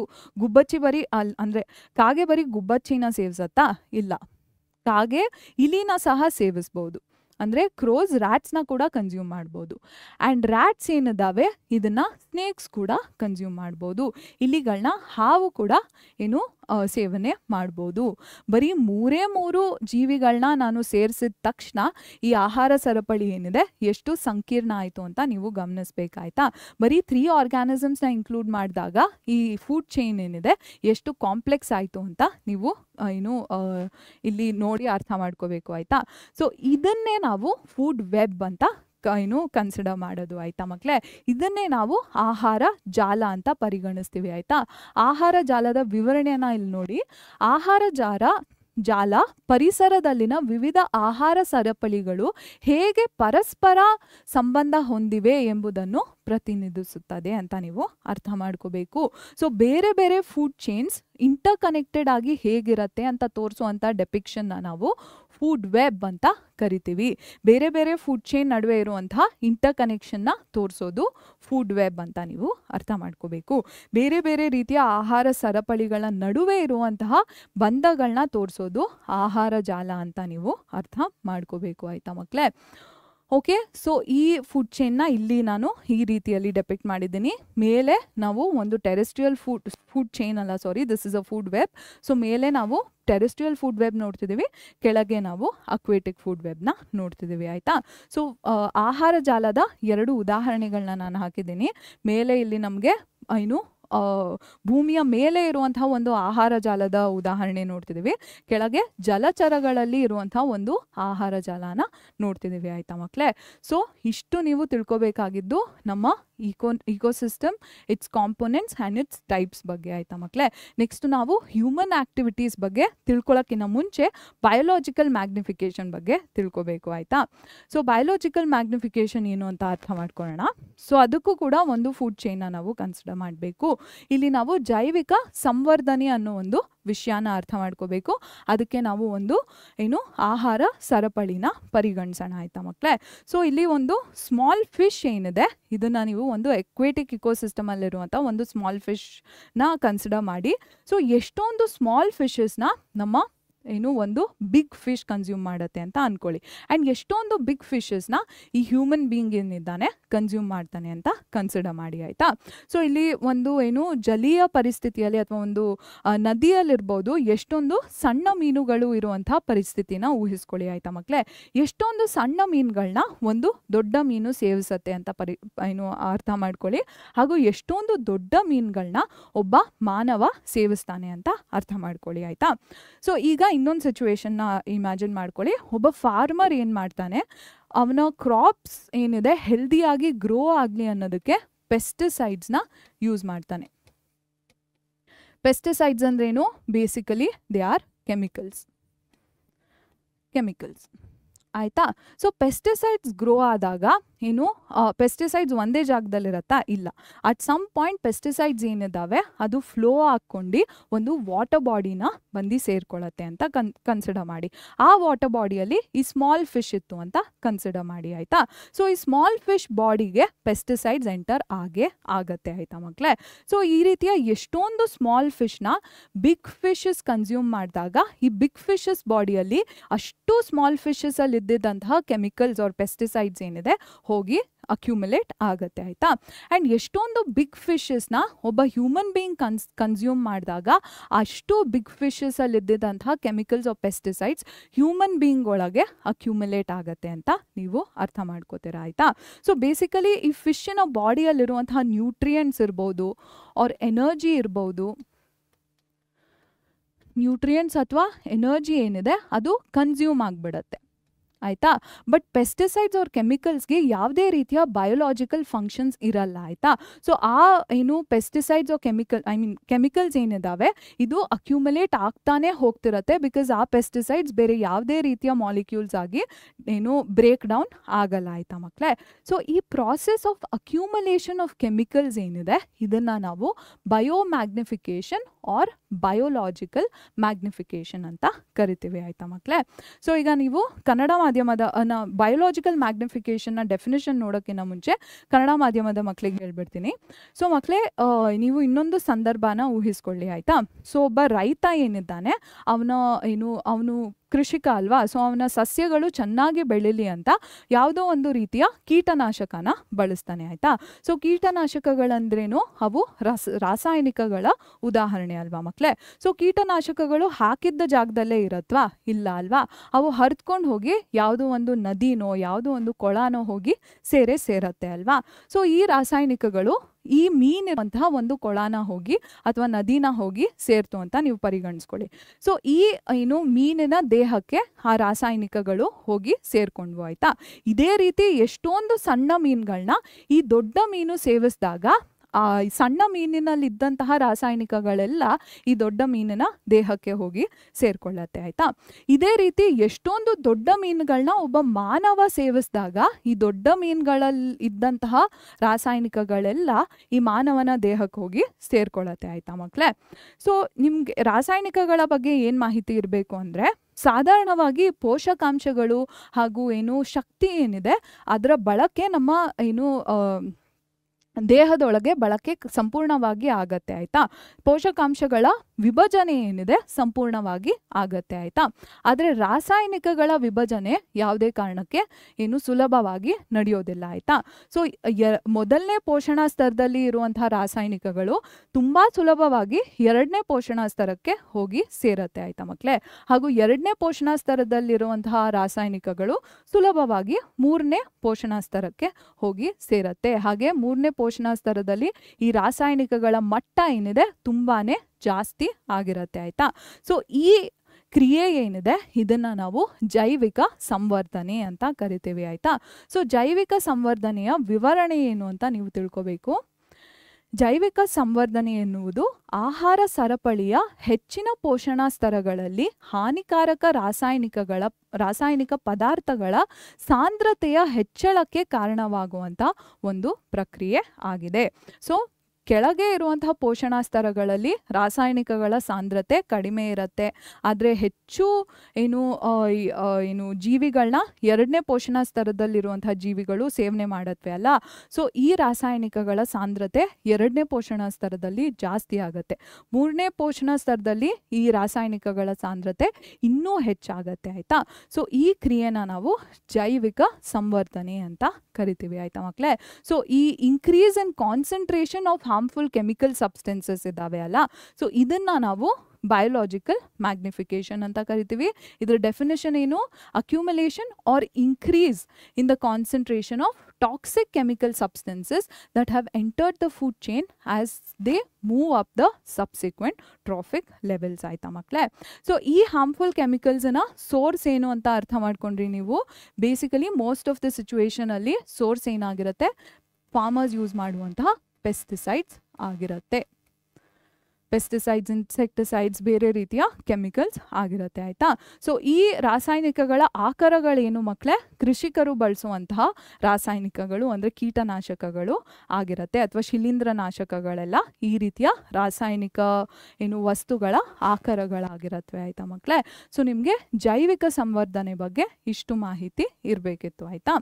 ಓಕೆ ಮಕ್ಕಳೇ. ಸೊ ನಾನು ನಿಮಗೆ ಸ್ಟಾರ್ಟಿಂಗಲ್ಲಿ ಹೇಳ್ದಂಗೆ ಹ್ಯೂಮನ್ ಬೀಯಿಂಗ್ಸ್ ಏನಿದ್ದಾರೆ ಎಷ್ಟೊಂದು ಇಕೋಸಿಸ್ಟಮ್ಸ್ನ ಪಾರ್ಟ್ ಆಗಿರ್ತಾರೆ. ಆಯ್ತಾ. ಸೊ ಹ್ಯೂಮನ್ ಬೀಯಿಂಗ್ಸ್ನ ಆಕ್ಟಿವಿಟೀಸ್ ಇಕೋಸಿಸ್ಟಮ್ಸ್ ಆರ್ ಎನ್ವೈರನ್ಮೆಂಟ್ನ ಹೇಗೆ ಅಫೆಕ್ಟ್ ಮಾಡುತ್ತೆ ಅಂತ ನಾವೀಗ ತಿಳ್ಕೊಬೇಕು. ಆಯ್ತಾ. ಮಾನವರು ಎಷ್ಟೊಂದು ರೀತಿಯ ಪರಿಸರ ವ್ಯವಸ್ಥೆಯ ಭಾಗಿಯಾಗಿರ್ತಾರೆ. ಆಯ್ತಾ. ಸೊ ನಮ್ಮ ಚಟುವಟಿಕೆಗಳು ಪರಿಸರದ ಮೇಲೆ ಹೇಗೆ ಪ್ರಭಾವ ಬೀರುತ್ತೆ ಅಂತ ನಾವು ಈ ಭಾಗದಲ್ಲಿ ಅರ್ಥ ಮಾಡ್ಕೋತೀವಿ. ಆಯ್ತಾ ಮಕ್ಕಳೇ. ಸೊ ಮೊದಲನೇದಾಗಿ ನೀವೇನು ತಿಳ್ಕೊಬೇಕು ಅಂದರೆ ಓಝೋನ್ ಬಗ್ಗೆ ತಿಳ್ಕೊಬೇಕು. ಆಯ್ತಾ. ಓಝೋನ್ ಏನು ಮಕ್ಕಳೇ? Basically ozone is a gas. ಓಕೆನಾ. ಆ್ಯಂಡ್ ಆನ್ ಅರ್ತ್ ನಾವು ಅಕಸ್ಮಾತ್ ಓಝೋನ್ನ ಕನ್ಸ್ಯೂಮ್ ಮಾಡಿದ್ರೆ it will have toxic effects on our body. It will have harmful effects on our body. ಆಯಿತಾ. ಬಟ್ ಓಝೋನ್ ಏನಿದೆ ಇದು ಅಟ್ಮಾಸ್ಫಿಯರಿನ ಹೈಯರ್ ಲೇಯರ್ಸಲ್ಲಿ ನಮಗೆ ಸಿಗತ್ತೆ. ಅಟ್ಮಾಸ್ಫಿಯರಿನ ಹೈಯರ್ ಲೇಯರ್ಸಲ್ಲಿ ಅಕ್ಯುಮುಲೇಟ್ ಆಗಿರುತ್ತೆ ozone. And ozone is incredibly useful. ಯಾಕೆ ಅಂದರೆ ಓಝೋನ್ ಏನಿದೆ ನಮ್ಮನ್ನು ಸನ್ನಿನ ಹಾರ್ಮ್ಫುಲ್ UV ರೇಡಿಯೇಷನ್ಸಿಂದ ಪ್ರೊಟೆಕ್ಟ್ ಮಾಡುತ್ತೆ. UV ರೇಡಿಯೇಷನಿಂದ ಪ್ರೊಟೆಕ್ಟ್ ಮಾಡುತ್ತೆ ಓಝೋನ್. ಆಯಿತಾ ಮಕ್ಕಳೇ. ಸೊ UV ರೇಡಿಯೇಷನಿಂದ ಏನಕ್ಕೆ ಪ್ರೊಟೆಕ್ಟ್ ಮಾಡುತ್ತೆ? ಯಾರನ್ನ ಪ್ರೊಟೆಕ್ಟ್ ಮಾಡುತ್ತೆ? ಬೇಸಿಕಲಿ ಲಿವಿಂಗ್ ಆರ್ಗ್ಯಾನಿಸಮ್ಸ್ನ, ಅರ್ತ್ ಮೇಲಿರುವಂತಹ ಲಿವಿಂಗ್ ಆರ್ಗ್ಯಾನಿಸಮ್ಸ್ನ ಓಝೋನ್ ಅನ್ನೋ ಒಂದು ಗ್ಯಾಸಿನ ಲೇಯರ್ UV ರೇಡಿಯೇಷನಿಂದ ಪ್ರೊಟೆಕ್ಟ್ ಮಾಡುತ್ತೆ. ಯಾಕೆ ಮಾಡುತ್ತೆ? UV ರೇಡಿಯೇಷನ್ನ ಹಾರ್ಮ್ಫುಲ್ ಎಫೆಕ್ಟ್ಸ್ ಏನು ಅಂತ ನೆಕ್ಸ್ಟ್ ಸ್ಲೈಡಲ್ಲಿ ತಿಳ್ಕೊಳ್ಳೋಣ. ಜಸ್ಟ್ ಈ ಬೇಸಿಕ್ ಇನ್ಫಾರ್ಮೇಷನ್ನ ಈ ಪಾರ್ಟಲ್ಲಿ ನೀವು ತಿಳ್ಕೊಬೇಕು. ಆಯಿತಾ. ಓಝೋನ್ ಮಕ್ಕಳೇ ಒಂದು ಅನಿಲದ ಉದಾಹರಣೆ. ಆಯಿತಾ. ಅನಿಲ ರೂಪದಲ್ಲಿ ಸಿಗುವಂಥ ಒಂದು ವಸ್ತು ಓಝೋನ್ ಆಗಿರುತ್ತೆ. ಆಯಿತಾ. ಸೊ ಓಝೋನ್ ಏನಿದೆ ಇದು ಅಕಸ್ಮಾತ್ ಭೂಮಿ ಮೇಲೆ ನಾವು ಓಝೋನ್ನ ಉಸಿರಾಡಿದ್ರೆ ಇದು ನಮ್ಮ ದೇಹಕ್ಕೆ ತುಂಬ ಹಾನಿಕಾರಕವಾದ ಒಂದು ಅನಿಲವಾಗಿರುತ್ತೆ. ಆಯಿತಾ. ಆದರೆ ನಮ್ಮ ವಾತಾವರಣ ಏನಿದೆ ಇದನ್ನ ಕನ್ನಡದಲ್ಲಿ ನಾವು ನೋಡೋಣ. ನಮ್ಮ ವಾತಾವರಣ ಏನಿದೆ ಇದರ ಉನ್ನತ ಮಟ್ಟಗಳಲ್ಲಿ ಓಝೋನಿನ ಒಂದು ಪದರ ಸಿಗತ್ತೆ. ಆಯ್ತಾ. ಹಾಗೂ ಈ ಓಝೋನಿನ ಪದರಕ್ಕೆ ತುಂಬ ಪ್ರಮುಖವಾದ ಒಂದು ಕಾರ್ಯ ಇದೆ. ಏನಂದ್ರೆ ಸೂರ್ಯನ ಕಿರಣಗಳಲ್ಲಿ ಸಿಗುವಂತಹ ನೇರಳಾತೀತ ವಿಕಿರಣ ಇರುತ್ತೆ ಅಲ್ವಾ ಮಕ್ಕಳೇ. ಇದನ್ನ ಆಂಗ್ಲ ಭಾಷೆಯಲ್ಲಿ ನಾವು UV ರೇಡಿಯೇಷನ್ ಅಂತ ಕರಿತೀವಿ. ಆಯ್ತಾ. ನೇರಳಾತೀತ ವಿಕಿರಣ ಅಂತ ಕರಿತೀವಿ. ಆಯ್ತಾ. ಸೊ ಈ ನೇರಳಾತೀತ ವಿಕಿರಣ ಏನಿದೆ ಇದಕ್ಕೆ ಜೀವಿಗಳ ದೇಹದ ಮೇಲೆ ತುಂಬಾನೇ ಹಾನಿಕಾರಕ ಪ್ರಭಾವ ಬೀರುವಂತಹ ಕಿರಣಗಳಾಗಿರತ್ವೆ. ಆಯ್ತಾ ಇವು. ಸೊ ಈ ಕಿರಣಗಳಿಂದ, ಸೂರ್ಯನ ಈ ಕಿರಣಗಳಿಂದ ಜೀವಿಗಳನ್ನ ಸಂರಕ್ಷಣೆ ಮಾಡುವಂತಹ ಕೆಲಸ ಬಂದು ಓಝೋನ್ ಪದರದ್ದು ಆಗಿರತ್ತೆ. ಆಯ್ತಾ ಮಕ್ಕಳೇ. ಸೊ ಯಾವ ರೀತಿಯಲ್ಲಿ ನೇರಳಾತೀತ ಕಿರಣ ನಮ್ಮ ಜೀವಿಗಳ ಮೇಲೆ ಪ್ರಭಾವ ಬೀರತ್ತೆ ಅಂತ ನಾನು ಮುಂದಿನ ಸ್ಲೈಡ್ನಲ್ಲಿ ಹೇಳ್ಕೊಡ್ತೀನಿ. ಈ ಸ್ಲೈಡ್ನಲ್ಲಿ ನೀವೇನು ಅರ್ಥ ಮಾಡ್ಕೋಬೇಕು ಅಂದರೆ ಓಝೋನ್ ಏನಿದೆ ಇದು ಒಂದು ಅನಿಲ ರೂಪದ ವಸ್ತುವಾಗಿರುತ್ತೆ. ಭೂಮಿ ಮೇಲೆ ಅಕಸ್ಮಾತ್ ಓಝೋನ್ನ ನಾವು ಉಸಿರಾಟ ನಡೆಸಿದ್ರೆ ನಮ್ಮ ದೇಹಕ್ಕೆ ತುಂಬ ಹಾನಿಯಾಗುವಂಥ ಇದು ತುಂಬ ವಿಷಕಾರಿ ಅನಿಲದ ಒಂದು ಉದಾಹರಣೆ ಆಗಿದೆ. ಆದರೆ ವಾತಾವರಣದ ಉನ್ನತ ಮಟ್ಟದಲ್ಲಿ ಓಝೋನಿನ ಪದರ ಏನಿದೆ ಇದು ಸೂರ್ಯನ ನೇರಳಾತೀತ ವಿಕಿರಣದಿಂದ ನಮ್ಮ ಭೂಮಿಯ ಮೇಲ್ಮೈಯಲ್ಲಿ ಇರುವಂತಹ ಜೀವಿಗಳ ಸಂರಕ್ಷಣೆನ ಮಾಡುತ್ತೆ ಈ ಪದರ ಅಂತ ನೀವು ಅರ್ಥ ಮಾಡ್ಕೋಬೇಕು. ಆಯ್ತಾ. ಸೊ ಏನಕ್ಕೆ UV ರೇಡಿಯೇಷನ್ ಇಂದ ಓಝೋನ್ ನಮ್ಮನ್ನ ಪ್ರೊಟೆಕ್ಟ್ ಮಾಡಬೇಕು ಅಂತ ನೀವು ತಿಳ್ಕೊಬೇಕು. ಬೇಸಿಕಲಿ ಯು ವಿ ರೇಡಿಯೇಷನ್ನಿನ ಹಾರ್ಮ್ಫುಲ್ ಎಫೆಕ್ಟ್ಸ್ ಏನು ಅಂತ ನೀವು ತಿಳ್ಕೊಬೇಕು ಆಯಿತಾ. ನೇರಳಾತೀತ ವಿಕಿರಣದಿಂದ ರಕ್ಷಣೆ ಯಾವ ಕಾರಣಕ್ಕೆ ಬೇಕು ಅಂತ ನೀವು ತಿಳ್ಕೊಬೇಕು. ಈ ವಿಕಿರಣದ ಪ್ರಭಾವಗಳೇನು ಜೀವಿಗಳ ಮೇಲೆ ಅಂತ ಅರ್ಥ ಮಾಡ್ಕೋಬೇಕು ಆಯಿತಾ ಮಕ್ಕಳೇ. ಓಕೆ, ಸೊ ಅಲ್ಟ್ರಾವೈಲೆಟ್ ರೇಡಿಯೇಷನ್ನ ಹಾರ್ಮ್ಫುಲ್ ಎಫೆಕ್ಟ್ಸ್ ಏನು ಅಂತ ಅರ್ಥ ಮಾಡ್ಕೋಬೇಕು. ಇದನ್ನು ಡೈರೆಕ್ಟ್ ಕ್ವೆಶನ್ ಆಗಿ ಕೇಳುವಂಥ ಚಾನ್ಸಸ್ ಇರುತ್ತೆ ಆಯಿತಾ. So what are human beings ಮೇಲೆ ಹಾರ್ಮ್ಫುಲ್ ಎಫೆಕ್ಟ್ಸ್ ಏನು? ನಮ್ಮ ಏಜಿಂಗ್ ಪ್ರಾಸೆಸ್ ಏನಿದೆ ಅಂದರೆ ಏಜಿಂಗ್ ಪ್ರಾಸೆಸ್ ನಾರ್ಮಲಿ ನಡೆಯುತ್ತೆ ಅಲ್ವಾ, but because of U V radiation ageing process ಏನಿದೆ ಇದು ಆಕ್ಸಲರೇಟ್ ಆಗುತ್ತೆ ಅಥವಾ ಫಾಸ್ಟಾಗಿ ನಡೆಯೋ ಹಾಗೆ ಮಾಡುತ್ತೆ ಯು ವಿ ರೇಡಿಯೇಷನ್ ಆಯಿತಾ. ಆ್ಯಂಡ್ ನಮ್ಮ ನ್ಯೂಕ್ಲಿಯಸಲ್ಲಿರುವಂತಹ DNA ಕೂಡ ಯು ವಿ ರೇಡಿಯೇಷನ್ ಡ್ಯಾಮೇಜ್ ಮಾಡುತ್ತೆ ಆಯಿತಾ ಮಕ್ಕಳೇ. And as you know DNA is a genetic material. ನಮ್ಮ ಬಾಡಿಯಲ್ಲಿ ಯಾವುದೇ ರೀತಿಯ ಲೈಫ್ ಪ್ರಾಸೆಸ್ ನಡಿಬೇಕು ಅಂದರೂ DNA ಇರಲೇಬೇಕು ಆಯಿತಾ. So U V radiation DNA damage ಮಾಡಿದ್ರೆ ನಮ್ಮ ಬಾಡಿಯಲ್ಲಿ ಬ್ರೇಕ್ ಡೌನ್ ಆಗುವಂಥ ಹೆವಿ ಚಾನ್ಸಸ್ ಇರುತ್ತೆ ಆಯಿತಾ. And U V radiation skin ಕ್ಯಾನ್ಸರ್ನ ಕೂಡ ಕಾಸ್ ಮಾಡುವಂಥ ಚಾನ್ಸಸ್ನ ಕ್ರಿಯೇಟ್ ಮಾಡುತ್ತೆ ಆಯಿತಾ ಮಕ್ಕಳೇ. ಮನುಷ್ಯರ ಮೇಲೆ ಈ ವಿಕಿರಣದ ಪ್ರಭಾವ ಏನಿದೆ ಅಂತ ನೀವು ತಿಳ್ಕೊಬೇಕು. ನಮ್ಮ ವಯಸ್ಸಾಗುವಿಕೆನ ತುಂಬ ಮಟ್ಟಕ್ಕೆ ಅದು ತುಂಬ ವೇಗವಾಗಿ ನಡೆಯೋ ಹಾಗೆ ಈ ವಿಕಿರಣಗಳು ಮಾಡುತ್ತೆ ಆಯಿತಾ ಮಕ್ಕಳೇ. ವಯಸ್ಸಾಗುವಿಕೆ ಸಾಧಾರಣವಾಗಿ ಒಂದು ಮಟ್ಟಕ್ಕೆ ನಡೀತಿರತ್ತೆ ಅಲ್ವಾ. ಈ ಪ್ರಕ್ರಿಯೆನ ತುಂಬ ವೇಗವಾಗಿ ನಡೆಯೋ ಹಾಗೆ ಮಾಡೋದು ನೇರಳಾತೀತ ವಿಕಿರಣಗಳು ಆಯಿತಾ ಮಕ್ಕಳೇ. ಹಾಗೂ ನಮ್ಮ ಕೋಶ ಕೇಂದ್ರದಲ್ಲಿ ಅನುವಂಶೀಯ ವಸ್ತುವಾಗಿರುವಂತಹ DNA ಏನಿದೆ, ಡಿಆಕ್ಸಿರೈಬೋ ನ್ಯೂಕ್ಲಿಯಿಕ್ ಆಸಿಡ್ ಅಂತ ಕರಿತೀವಿ ಅಲ್ವಾ. ಸೊ ಈ DNAಗೆ ಈ ವಿಕಿರಣಗಳು ಹಾನಿ ಉಂಟು ಮಾಡುತ್ತವೆ ಆಯಿತಾ. ನಿಮಗೆ DNA ಬಗ್ಗೆ ಗೊತ್ತಿರತ್ತೆ. DNA ಇಲ್ಲ ಅಂದರೆ ನಮ್ಮ ದೇಹದಲ್ಲಿ ಯಾವುದೇ ರೀತಿಯ ಜೀವಕ್ರಿಯೆಗಳು ನಡೆಯೋದಕ್ಕೆ ಸಾಧ್ಯ ಇರಲ್ಲ ಆಯಿತಾ. ಸೊ DNAಗೆ ಹಾನಿ ಉಂಟಾದರೆ ನಮ್ಮ ದೇಹಕ್ಕೆ ತುಂಬ ಮಟ್ಟಕ್ಕೆ ಹಾನಿ ಉಂಟಾಗುವಂಥ ಸಾಧ್ಯತೆ ಇರುತ್ತೆ. ಹಾಗೂ ಚರ್ಮದ ಕ್ಯಾನ್ಸರ್ ರೀತಿಯ ರೋಗಗಳಿಗೆ ಈ ಯು ವಿ ವಿಕಿರಣ ಅಥವಾ ನೇರಳಾತೀತ ವಿಕಿರಣ ಏನಿದೆ ಇದು ಕಾರಣ ಆಗ್ಬೋದು ಆಯಿತಾ. ಸೊ ಹ್ಯೂಮನ್ ಬೀಯಿಂಗ್ಸ್ ಮೇಲೆ ಈ ಇಂಪ್ಯಾಕ್ಟ್ ಇದೆ ಅಂದರೆ ಪ್ಲಾಂಟ್ಸ್ ಮೇಲೆ ಯಾವ ಥರ ಇಂಪ್ಯಾಕ್ಟ್ ಇದೆ ಅಂತ ನೋಡಬೇಕು ಆಯಿತಾ. ನಾವು ಮಾನವರ ಮೇಲೆ ಈ ರೀತಿ ಪ್ರಭಾವ ಇದೆ ಅಂದರೆ ಸಸ್ಯಗಳ ಮೇಲೆ ಈ ವಿಕಿರಣದ ಪ್ರಭಾವ ಹೇಗಿರುತ್ತೆ ಅಂತ ನಾವು ನೋಡಬೇಕು ಆಯಿತಾ ಮಕ್ಕಳೇ. ಸೊ ಪ್ಲಾಂಟ್ಸಲ್ಲಿ ಕ್ಲೋರೋಫಿಲ್ ಏನಿದೆ ಇದನ್ನು ಯು ವಿ ರೇಡಿಯೇಷನ್ಸ್ ಡ್ಯಾಮೇಜ್ ಮಾಡುತ್ತೆ ಆಯಿತಾ. ಸೊ ಕ್ಲೋರೋಫಿಲ್ ಏನಕ್ಕೆ ಬೇಕಾಗುತ್ತೆ ಮಕ್ಕಳೇ? ಫೋಟೋಸಿಂಥೀಸಿಸ್ ನಡೆಯೋಕ್ಕೆ ಕ್ಲೋರೋಫಿಲ್ ಬೇಕಾಗಿರುತ್ತೆ ಆಯಿತಾ. ಸೊ ಯು ವಿ ರೇಡಿಯೇಷನ್ ಕ್ಲೋರೋಫಿಲ್ನ ಡ್ಯಾಮೇಜ್ ಮಾಡಿದಾಗ ಫೋಟೋಸಿಂಥೀಸಿಸ್ ಪ್ರಾಸೆಸ್ ಹಿಂಡರ್ ಆಗುತ್ತೆ. ಆ್ಯಂಡ್ ಬಿಕಾಸ್ ಆಫ್ ದಿಸ್ ಪ್ಲಾಂಟ್ಸಿಗೆ ಸರ್ವೈವ್ ಆಗೋಕ್ಕೆ ಕಷ್ಟ ಆಗುತ್ತೆ. ಅದಲ್ಲದೆ ಪ್ಲಾಂಟ್ಸ್ನ ಗ್ರೋತ್ ಪ್ರಾಸೆಸ್ನ ಕೂಡ ಈ ಯು ವಿ ರೇಡಿಯೇಷನ್ಸ್ ಹಿಂಡರ್ ಮಾಡುತ್ತೆ. ಹಿಂಡರ್ ಅಂದರೆ ಬೇಸಿಕಲಿ ಸರಿಯಾಗಿ ಆಗದಿರೋಂಗೆ ಕಾಸ್ ಮಾಡುತ್ತೆ ಆಯಿತಾ ಮಕ್ಕಳೇ. ಸೊ ಸಸ್ಯಗಳ ಮೇಲೆ ಯಾವ ರೀತಿಯ ಪರಿಣಾಮ ಉಂಟಾಗುತ್ತೆ ಅಂದರೆ ಸಸ್ಯಗಳ ಎಲೆಗಳಲ್ಲಿ ಪ್ರಮುಖವಾಗಿ ಪತ್ರ ಹರಿತಿರತ್ತೆ ಅಲ್ವಾ ಮಕ್ಕಳೇ. ಸೊ ಈ ಪತ್ರ ಹರಿತಿಗೆ ಈ ಯು ವಿ ವಿಕಿರಣಗಳು ಅಥವಾ ಈ ನೇರಳಾತೀತ ವಿಕಿರಣಗಳು ತುಂಬಾ ಹಾನಿ ಉಂಟು ಮಾಡುತ್ತೆ ಆಯಿತಾ. ಮತ್ತು ಸಸ್ಯಗಳ ಬೆಳವಣಿಗೆಯ ಪ್ರಕ್ರಿಯೆಯನ್ನು ಕೂಡ ತಡೆ ಉಂಟು ಮಾಡುತ್ತೆ ಆಯಿತಾ ಮಕ್ಕಳೇ. ಸೊ ಪತ್ರಹರಿತಿಗೆ ಹಾನಿ ಆದರೆ ಯಾವ ರೀತಿಯ ಪರಿಣಾಮ ಬೀಳತ್ತೆ ಅಂದರೆ ಪತ್ರಹರಿತನ ಬಳಸ್ಕೊಂಡು ಸಸ್ಯಗಳು ದ್ಯುತಿ ಸಂಶ್ಲೇಷಣೆ ನಡೆಸುತ್ತೆ ಅಲ್ವಾ.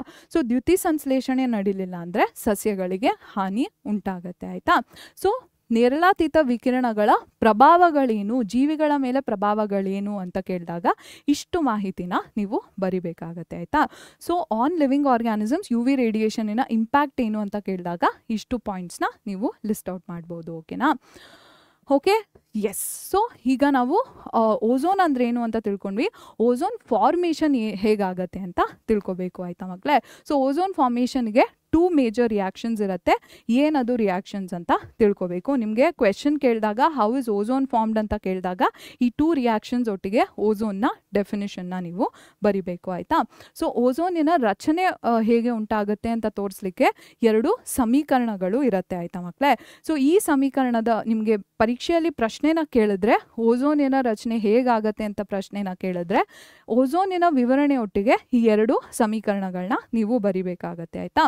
ಸೊ ಫಸ್ಟ್ ಏನಾಗುತ್ತೆ, ಮಾಲಿಕ್ಯುಲರ್ ಆಕ್ಸಿಜನ್ ಮೇಲೆ ಯು ವಿ ರೇಡಿಯೇಷನ್ ಆಕ್ಟ್ ಮಾಡಿದಾಗ ಮಾಲಿಕ್ಯುಲರ್ ಆಕ್ಸಿಜನ್ ಅಟಾಮಿಕ್ ಆಕ್ಸಿಜನ್ ಆಗಿ ಬ್ರೇಕ್ ಡೌನ್ ಆಗುತ್ತೆ in the first step of ozone formation ಆಯಿತಾ.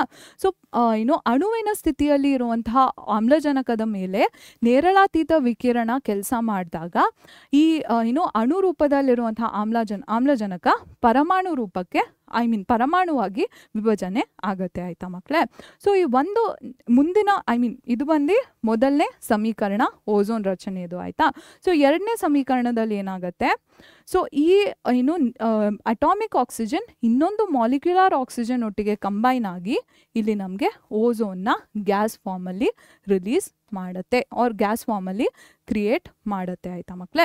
ಇಲ್ಲಿ ಇರುವಂತಹ ಪರಮಾಣು ಸ್ಥಿತಿಯಲ್ಲಿರುವಂತಹ ಆಮ್ಲಜನಕ ಇನ್ನೊಂದು ಆಮ್ಲಜನಕದ ಅಣು ಒಟ್ಟಿಗೆ ಕ್ರಿಯೆನ ನಡೆಸಿ ಸಂಯೋಜನೆನ ಹೊಂದಿ ಒಂದು ಓಝೋನಿನ ಅಣುನ ನೀಡುತ್ತೆ ಆಯ್ತಾ ಮಕ್ಕಳೇ.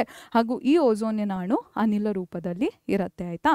ಸೊ ಓಝೋನ್ ರಚನೆಯ ಎರಡು ಸಮೀಕರಣಗಳನ್ನ ನೀವು ಚೆನ್ನಾಗಿ ಅರ್ಥ ಮಾಡ್ಕೋಬೇಕು. ಓಕೆ, ನೆಕ್ಸ್ಟ್ ಏನು ಅಂದರೆ ಓಝೋನ್ ಲೇಯರ್ ಫಾರ್ಮೇಷನ್ ಬಗ್ಗೆ ತಿಳ್ಕೊಂಡ್ವಿ ನಾವು. ಈಗ ಓಝೋನ್ ಲೇಯರಿನ ಡೆಪ್ಲೀಷನ್ ಹೇಗೆ ನಡೆಯುತ್ತೆ ಅಂತ ತಿಳ್ಕೊಬೇಕು ಆಯಿತಾ. ಸೊ ಓಝೋನ್ ಲೇಯರ್ ಡೆಪ್ಲೀಷನ್ಗೆ ಮೇಜರ್ ಕಾಸ್ ಆಗಿರೋದು CFCs ಅನ್ನೋ ಕೆಮಿಕಲ್ಸ್ ಆಯಿತಾ ಮಕ್ಕಳೇ. CFCs ಅಂದ್ರೇನು? Chlorofluorocarbons.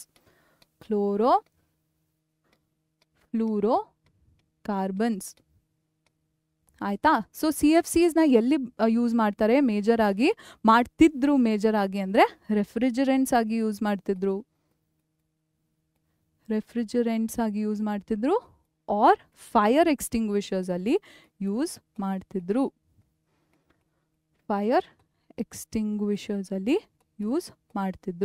ಆಯಿತಾ.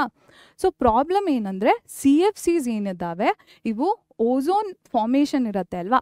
ಸೊ CFC ಈ ಕೆಮಿಕಲ್ ಮೇಲೆ ಅಕಸ್ಮಾತ್ UV ರೇಡಿಯೇಷನ್ ಆ್ಯಕ್ಟ್ ಮಾಡಿದ್ರೆ CFCsನ ಈ ಕ್ಲೋರಿನ್ ಪಾರ್ಟ್ ಏನಿದೆ ಅದು ಸೆಪ್ರೇಟ್ ಆಗಿ ಹೊರಗೆ ಬರುತ್ತೆ ಆಯಿತಾ. ಆ್ಯಂಡ್ ಈ ಕ್ಲೋರಿನ್ ಏನು ಮಾಡುತ್ತೆ, ಓಝೋನ್ ಫಾರ್ಮೇಷನ್ನ ಈ ಪ್ರಾಸೆಸಸ್ ಏನಿದೆ ಇದು ನಡೀದೇ ಇರೋ ಹಾಗೆ ನೋಡ್ಕೊಳ್ಳುತ್ತೆ ಆಯಿತಾ ಮಕ್ಕಳೇ. ಇನ್ನೂ ಸಿಂಪಲ್ ಆಗಿ ಅರ್ಥ ಮಾಡ್ಕೋಬೇಕು ಅಂದರೆ ಈ ಪ್ರಾಸೆಸ್ ನಡೆಯೋಕ್ಕೆ ಆಬ್ಸ್ಟಿಕಲ್ನ ಕ್ರಿಯೇಟ್ ಮಾಡುತ್ತೆ ಆಯಿತಾ ಈ chlorine. So this is why chlorofluorocarbons ಏನಿದ್ದಾವೆ ಇದು ಓಝೋನ್ ಲೇಯರ್ ಡೆಪ್ಲೀಷನ್ ಅಂದರೆ ಆ ಲೇಯರ್ ಕಡಿಮೆ ಆಗೋದಕ್ಕೆ, ಆ ಲೇಯರಿನ ಅಮೌಂಟ್ ಏನಿದೆ ಕಡಿಮೆ ಆಗೋಕ್ಕೆ ಕ್ಲೋರೋಫ್ಲೋರೋ ಕಾರ್ಬನ್ಸ್ ಕಾರಣ ಆಗ್ತಿತ್ತು ಆಯಿತಾ ಮಕ್ಕಳೇ.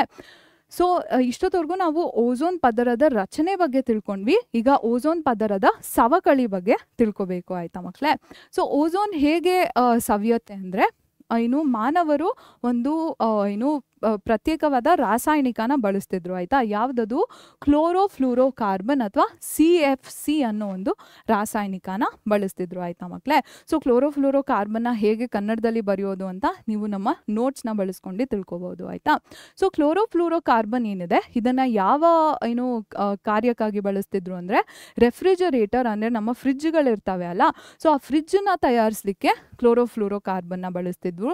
ಹಾಗೂ ಅಗ್ನಿಶಾಮಕಗಳನ್ನ ತಯಾರಿಸಲಿಕ್ಕೆ ಕ್ಲೋರೋಫ್ಲೂರೋ ಕಾರ್ಬನ್ನಿನ ಬಳಕೆ ಆಗ್ತಿತ್ತು ಆಯಿತಾ. ಆದರೆ ಇದರಲ್ಲಿ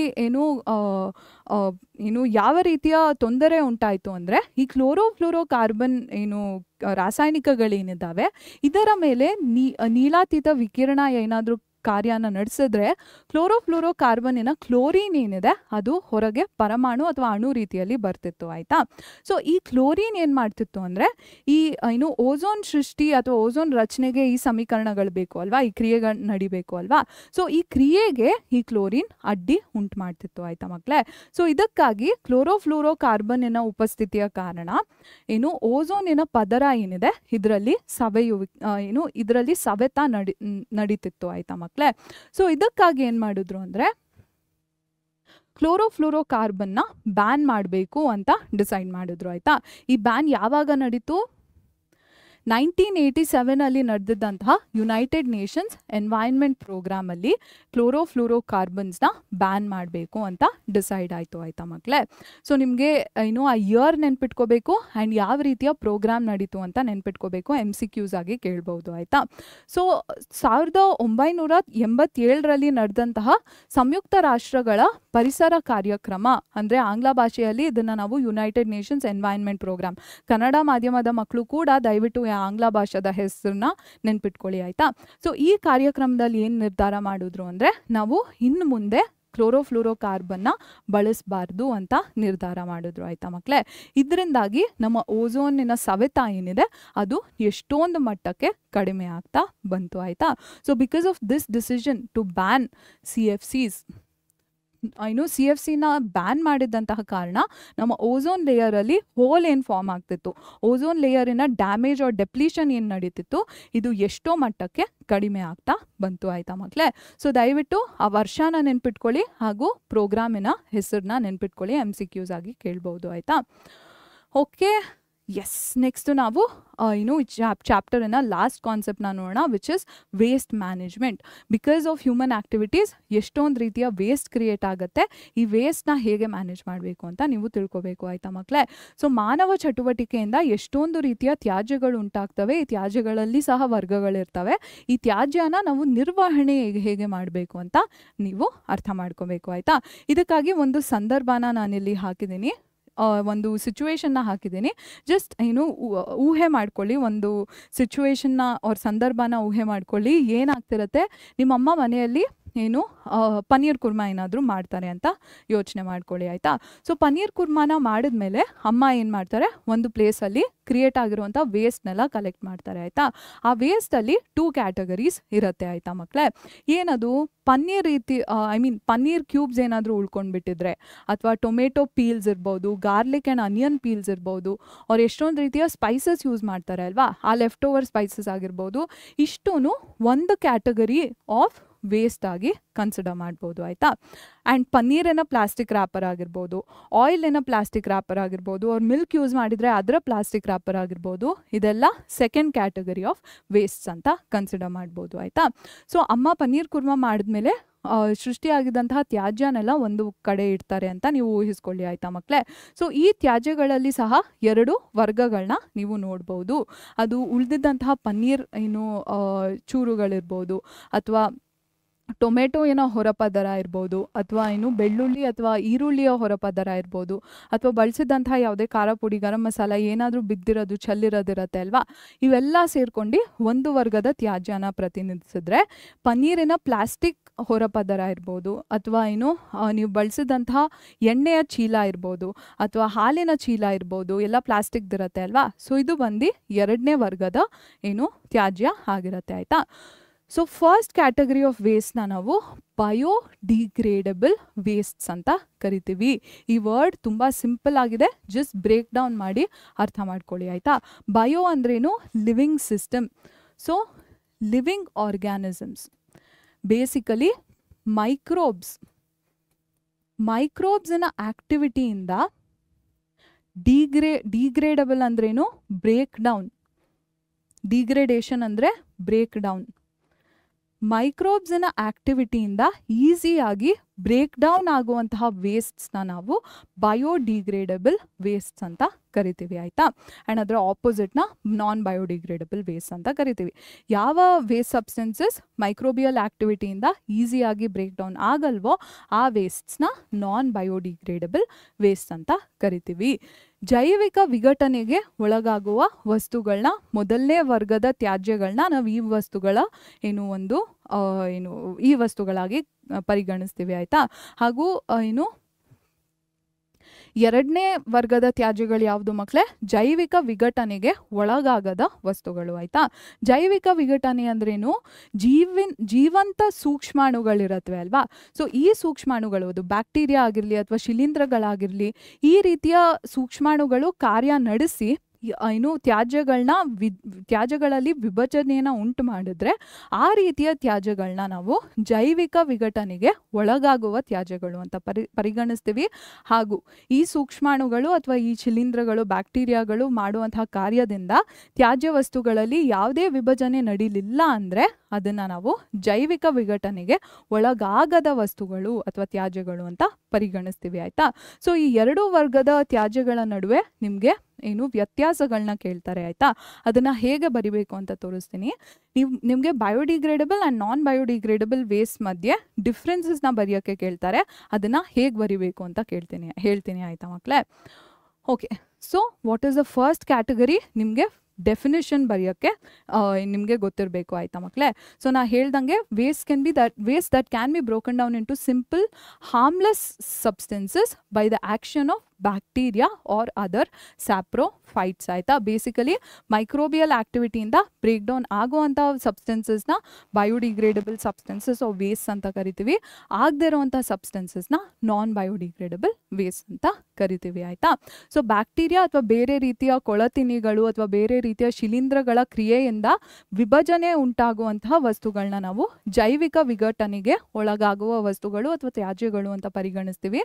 ಹಾಗೂ ಈ ಕ್ರಿಯೆಗಳಿಂದ ಏನು ವಿಭಜನೆ ಆಗದೇ ಇರುವಂತಹ ವಸ್ತುಗಳನ್ನ ನಾವು ಜೈವಿಕ ವಿಘಟನೆಗೆ ಒಳಗಾಗದ ವಸ್ತುಗಳು ಅಂತ ಪರಿಗಣಿಸ್ತೀವಿ ಆಯಿತಾ ಮಕ್ಕಳೇ. ಎರಡನೆಯ ಮಾಹಿತಿ ಏನು ಅಂದರೆ ಎಸ್, ಸೊ ಈ ಬ್ರೇಕ್ ಡೌನ್ ಏನಿದೆ ಇದು ಶಾರ್ಟ್ ಪೀರಿಯಡ್ ಆಫ್ ಟೈಮಲ್ಲಿ ನಡೆಯುತ್ತೆ in biodegradable wastes. But in non biodegradable waste break ಡೌನಿಗೆ ತುಂಬಾ ಅಮೌಂಟ್ ಆಫ್ ಟೈಮ್ ಬೇಕಾಗಿರುತ್ತೆ ಆಯಿತಾ.